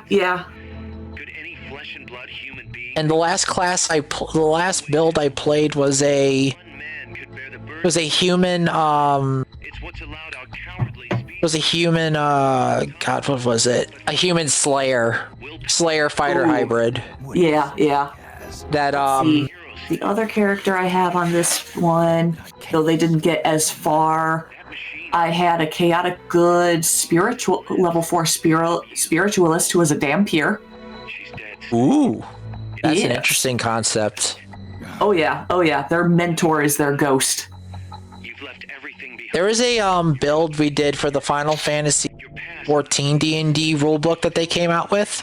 Oh yeah, I've been meaning to get my hands on that one. I played an all raw Dark Knight that had a 20 in strength and 20 in intelligence. And the way it was built was I purposely did low HP but high dex because okay, so basically we had a white mage in the party, and the ability Living Dead that you get at level 1. In order for you to not die permanently after dropping to 0 HP, they had to heal you to full HP. So they went off of when Dark Knight first came out. Yeah. So I went 11 HP, but I had a 20 in AC. Why did she take that mission? Yeah, you were hard to hit, but you were very, very paper. Yeah, so it was like, it made it easier on my healer to pick me up. And with Dark Knight, you could use your modifier for strength or intelligence, I believe it was, for your damage. So I preferred, but I just did like strength was my damage, intelligence was my spells. So like abilities like Blood Weapon, Living Shadow, and God, I want to say like Salted Earth were my intelligence abilities. It was fun, but I never really got to use him because the first session, we only did one session. We had to cut off there because a friend of mine had to go to work, and my all raw is picking up dust. Guys, we just got a radome and a railgun for our Metal Gear. Oh no. Put the railgun on. Put the railgun on. You have to in order to get to the end of the game. Oh, you have to? Yeah. So I just counted how many classes Fabula has in their book. Oh. There's 20 different classes. Oh. Yeah. Oh boy. God, but when have a good night, Ricking. Have a good night, King. I was gonna say, whenever I get the chance after Castlevania is done with and everyone else does their D&D stuff, I might do Final Fantasy 14, Final Fantasy rule set. Like, I've been wanting to play that again because I want to build a Dark Knight or Paladin again. I don't know why. I've just been wanting. All right. Just so we can get started on building our Metal Gear, I'm going to do some rematches with Pupa and Chrysalis, also to give JKR some more time to get those vocal stems out, because I know he's been wanting to. Yep. And then we will end off for the night and prep a raid. Okay. Yes. Wait, were those just jobs? Did they really go that route? Oh. I have to read this book. Oh, God. You'll have to read it, and you'll have to inform me on what goes on. Oh, my goodness. Well, I started off by having an entire table of all the stuff. Okay, wait. Alchemist, Black Knight, Gambler, Gunslinger, Healer, Magic Technician, Monster, Mage, Ninja. Oh, okay, I see. These are just archetypes. Oh. So, like, they gave you the name, and then they tell you, like, what levels in what classes make it. So, for instance, the Black Knight is Dark Blade level 2, Entropist level 1, and Weapon Master level 2. Oh. Chain gun. This one's the unit. pupa, so it doesn't have the chain gun. This one's all about electrocuting you and running you over. Okay. So it's like engaging shock units, firing boosters, all that kind of stuff. Okay, I thought you were fighting, No, I'm not fighting the other Chrysalis thing again. I'm fighting Pupa one time and then Chrysalis again one time. Okay, well, alright then. Well, sorry about that. No. I'm just letting you know since you can't you. see it. I'm informing you. Oh, I appreciate it. Thank you. Oh God. Because I want to cut down on the amount of grinding we're going to have to do to build our Metal Gear, because building a Metal Gear is required for endgame. I know we probably cannot name it in-game, but... We can't, but we can customize its color. I was gonna say, like, can we, like, have the stream chat or all of us give it an honorary name? Yeah, it's officially called Metal Gear Zeke, but we can come up with our own designation for it. Okay. I would say, like, because that would make it more interactive and a little more personal. Yeah, exactly. Oh God. Right, I forgot Timo. The other thing about the Dark Knight character I had, he played like Cecil, because we because they had a thing in there in D&D that Pathfinder rather, that allowed you to swap between jobs depending on what ability you used. Yeah, I think it was like a custom trait. Basically, I had a Paladin in Dark Knight. Basically, if I used a Paladin skill like Spirits Within or Circle of Scorn, I would swap the Paladin. But then if I used a Dark Knight ability like Salted Earth or Flood of Shadow, I would swap to my Dark Knight. Okay, yeah, that's kind of cool, actually. Yeah, and it was a lot of fun in concept because, like, my Paladin was more like defensive and HP heavy, whereas my Dark Knight was more glass cannon, so I would be able to swap on the fly if I were to fight. Yeah, I was gonna say earlier, your Dark Knight sounds very much like a glass cannon. Well, yeah, but the main reason kind of why the point of the class too. I didn't know because I've never played Dark Knight. Dark Knight is tanky, but the problem with it, it's high risk, high reward, a low reward, because the way how Living Dead works is if your HP drops to 0 when it's active, you stay at 1 HP, and if you don't heal back all your HP by the time it's over, you just die. Okay. But so that's why in D&D it goes off of the first time Dark Knight came out, so like the first Heaven's Ward patch or base patch or whatever, and I went low HP so that way I don't give my healer an Okay. because White Mage in D&D is a little difficult to play because of how low the healing dice is. Even though I got roasted by 2 of my friends because it was like, why are you so low? You're a tank.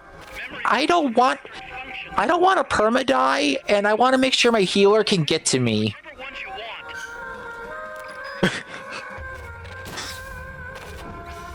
But no, Dark Knight hits really, really hard.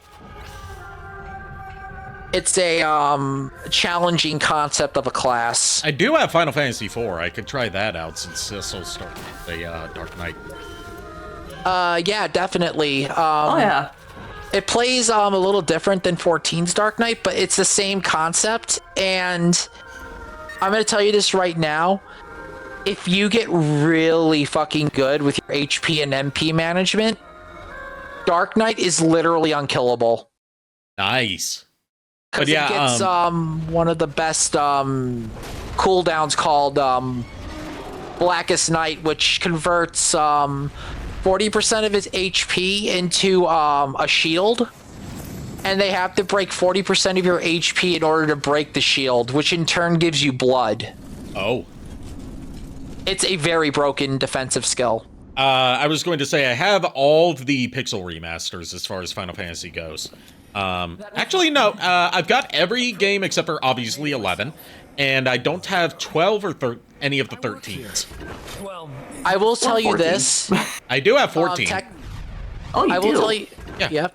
Yeah, he Dude, played 14. we Yeah, should... he plays 14. Oh my god. I just haven't played in a while. 14. I would play 14, but again, my boy's on limbo because I don't have vision anymore. So I'm sad. Yeah. I am at dawn. I'm like at the very end of Endwalker's post game, but at the door of Dawn Trail. You want to know the farthest I've gotten? How far? Technically, post credits of A Realm Reborn. You want to know the farthest I've gotten? How far? At the time, probably about, like, right before Garuda, so wherever that was in A Realm Reborn before they shortened A Realm Reborn. That's a fun place. that is a lot of fun. Yeah. I will say this, Timo, you are literally at the door of one of the best expansions, in my opinion. I'm aware. The expansion definitely lives up to the memes. But, yeah, no, I'm one of those free trial bitches. So am I. Yeah. I abandoned my old profile just so I could do free trial. I'm sorry, but with, like, 3 expansions, and you can get all the classes to 70, it's worth it. It's absolutely worth it. Oh, yeah, it definitely is, especially with, like, even with the drawbacks it has. Yeah, because then if you're invested, you could actually go into it further, but it's a good idea as well. It's just the sad thing with me is when I was playing, unfortunately, a lot of my friends were not always on, so I was always grinding for like mounts and stuff. Oh yeah, like I've always been a solo player. So have I. Yeah, same here, unless I'm like partying with other friends and I'm just like, hey, let's go do stupid shit. Yeah. But no, let's go do some shenanigans. Let's go shenanigan each other. Pretty much. But no, definitely in D&D at one point, I do want to do a campaign based around 14's rule set for 5th edition. I would love it. Unfortunately, it's getting people to actually want to do 5th edition 14 rule set. Right. Because that's such a specific niche. It is, because it adds... actually, you could use that 14 rule set into other 5th edition games, because you just move over the classes and races. Mm-hmm. Actually, that reminds me of another rule set I have over here that I haven't touched yet. Oh? Anime 5e. Oh, what's that one? Anime 5th edition? Yep, Anime 5e. What anime in particular? No, that's the title of it. Anime 5e, 5th edition fantasy role-playing adventure. I have the Pocket Edition. In the myriad of realms of imagination, there are many dungeons to explore, dragons to tame, and paths to find. Anime 5e helps you unlock the realm of fantasy to experience them all. Welcome to Anime 5e, the fantasy role-playing game for all your anime manga adventures, which builds upon the 5th edition rules of the world's most popular storytelling game, and they say that in quotations to avoid copyright issues. I was going to say, the funny thing about that is, I guarantee you, a lot of people would probably be like, okay, so this is a harem anime indie. I'm sorry, the fuck? Oh, so it's Tenjo Tenge. Yep. Chain gun. Or Rosario Vampire. This standalone RPG Pocket Edition brings a point-based balance to the standard 5th edition offerings, and then layers a wide selection of new races, classes, skills, features, powers, game mechanics, and combat options on top of this foundation. Anime 5e is the beginning of a journey, so hold on tight as we welcome you to the next great fantasy adventure. Okay, I'm kind of scared about the races and classes in this book. I'm kind of scared. All right, let's see what we got here. Chapter 3, Races. Archfiend, Azrai, Blink Beast, Demonaga, Fairy, Grey, Half-Dragon, Half-Troll, Hod, Kodama, Nekojin, Parasite, Satyr, Slime, and then they had size templates and race class combinations. Oh, all the Monster Girl types then. Pretty much. God. Chapter 4, Classes. I heard Slime in there, so you could just play as Sue. So basically what you're telling me is Slime... Slime what? You cut out. Slime race Arikado when? I mean, I do like my Slime Girls as much as I like my Succubi. Slimicado. Slimicado. You're giving me ideas I don't have the funds for. And one would be for like, hey, Bon, reach out to Bonbon. Hey, can you give me a retexture of my Maxine model to make her look like a Slime Girl? Oh God, you're welcome. And like, find a way to increase the jiggliness. Oh, no. Like Project Melody did with her Slime Girl model. Look at it this way, JKR. If this happens, you have a new way to use the hydraulic press. Yep, to squish the slime. Yeah. For the record, Project Melody has said what flavor her slime tastes like, and she has 2 Slime Girl models, technically. There's like her regular blue one, and then she has a more reddish maroon one for Thanksgiving. That one's cranberry. Yeah, that one's cranberry. Okay, you were saying, JKR? I don't remember what I was going to say. Something about slime being squish. Oh, yeah. The problem is, from what I understand, is slimes have no brains. So Ari would officially be brainless right there. So no different than usual. Look, the difference between you now and then you as a slime is that here you have a brain, you just choose not to use it. So I might as well. You know what they say: use it or lose it.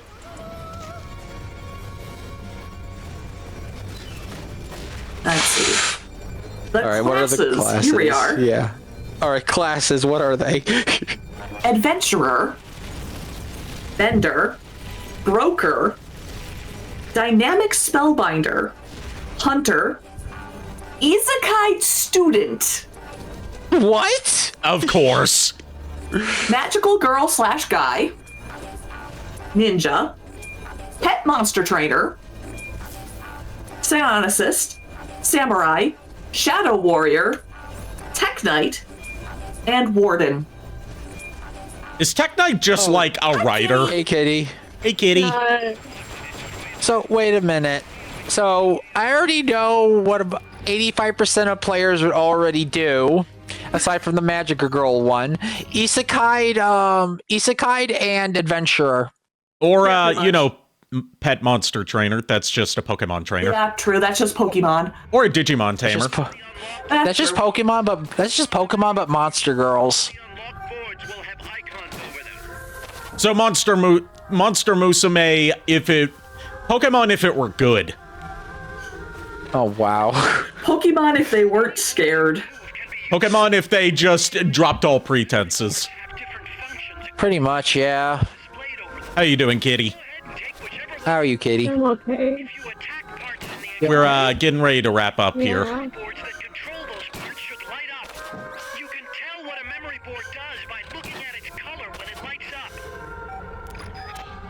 I'm not gonna lie to you, Timo. That anime one sounds like a lot of fun. Yeah, it could also help with the Digimon rule set. Yeah, it could actually. Oh, let's see if I got. Is there a way to find? Because we are doing, after we finish the Castlevania campaign, we're doing a Digimon one. Actually, now that I think about it, it could help with the Pokemon campaign too. No, it wouldn't Yeah. because we're doing mystery dungeon rules. Yeah, I already got me and JKR both already got the discussion on that one finished. It's just a matter of when we both have free time to start the game. Yeah. And I don't want to bug JKR any more than needed because my boy got a lot going on. Yeah. Well, there's for some. I just found the ebook flip book. Okay. Okay. Posted it in the group chat, so. Thank you. Oh, nice. Yes. I'd share my book, but I physically cannot put it through the screen without doing irreparable damage to everything. Right. Pretty much, yeah. I was gonna see if we can at least get started on building our Metal Gear tonight, but I need more walk units first, so I'll just grind off stream. And then we'll start building our Metal Gear. We'll name it, and we'll choose its unique color scheme. And by unique, I mean from a pre-made set of palettes. Make sure you save twice. Right, Did but I almost forgot. Correctly? Did you just level up Curry? Yes, I leveled up the curry. I had them research more effective curry. Okay. And basically what that means is it heals more. Gotcha. Okay. Well, no, it's not heals more. For this level of curry, I can carry more. And then once I get to a certain level and, balance out my staff enough, I can upgrade from spicy curry to great curry, which heals a lot. Ooh. Nice.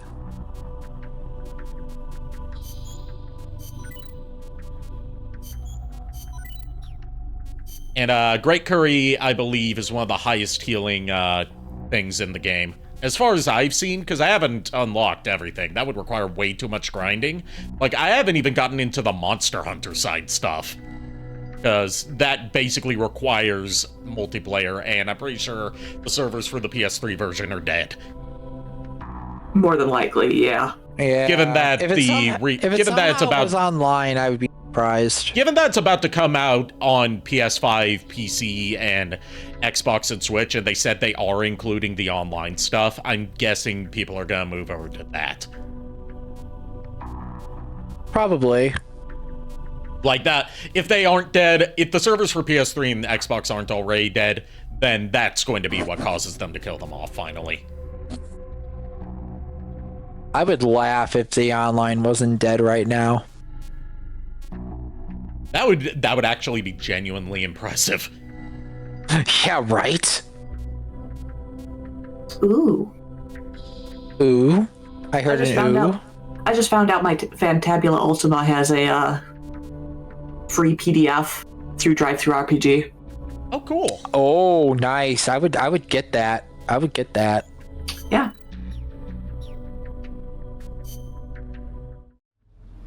And I don't know if I'll put it on this computer because I've been working on switching things over.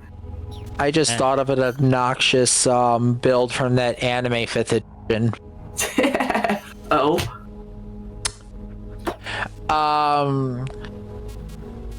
Adventure Magical Slime Girl. Okay, let's see what the slime does. Out of silliness.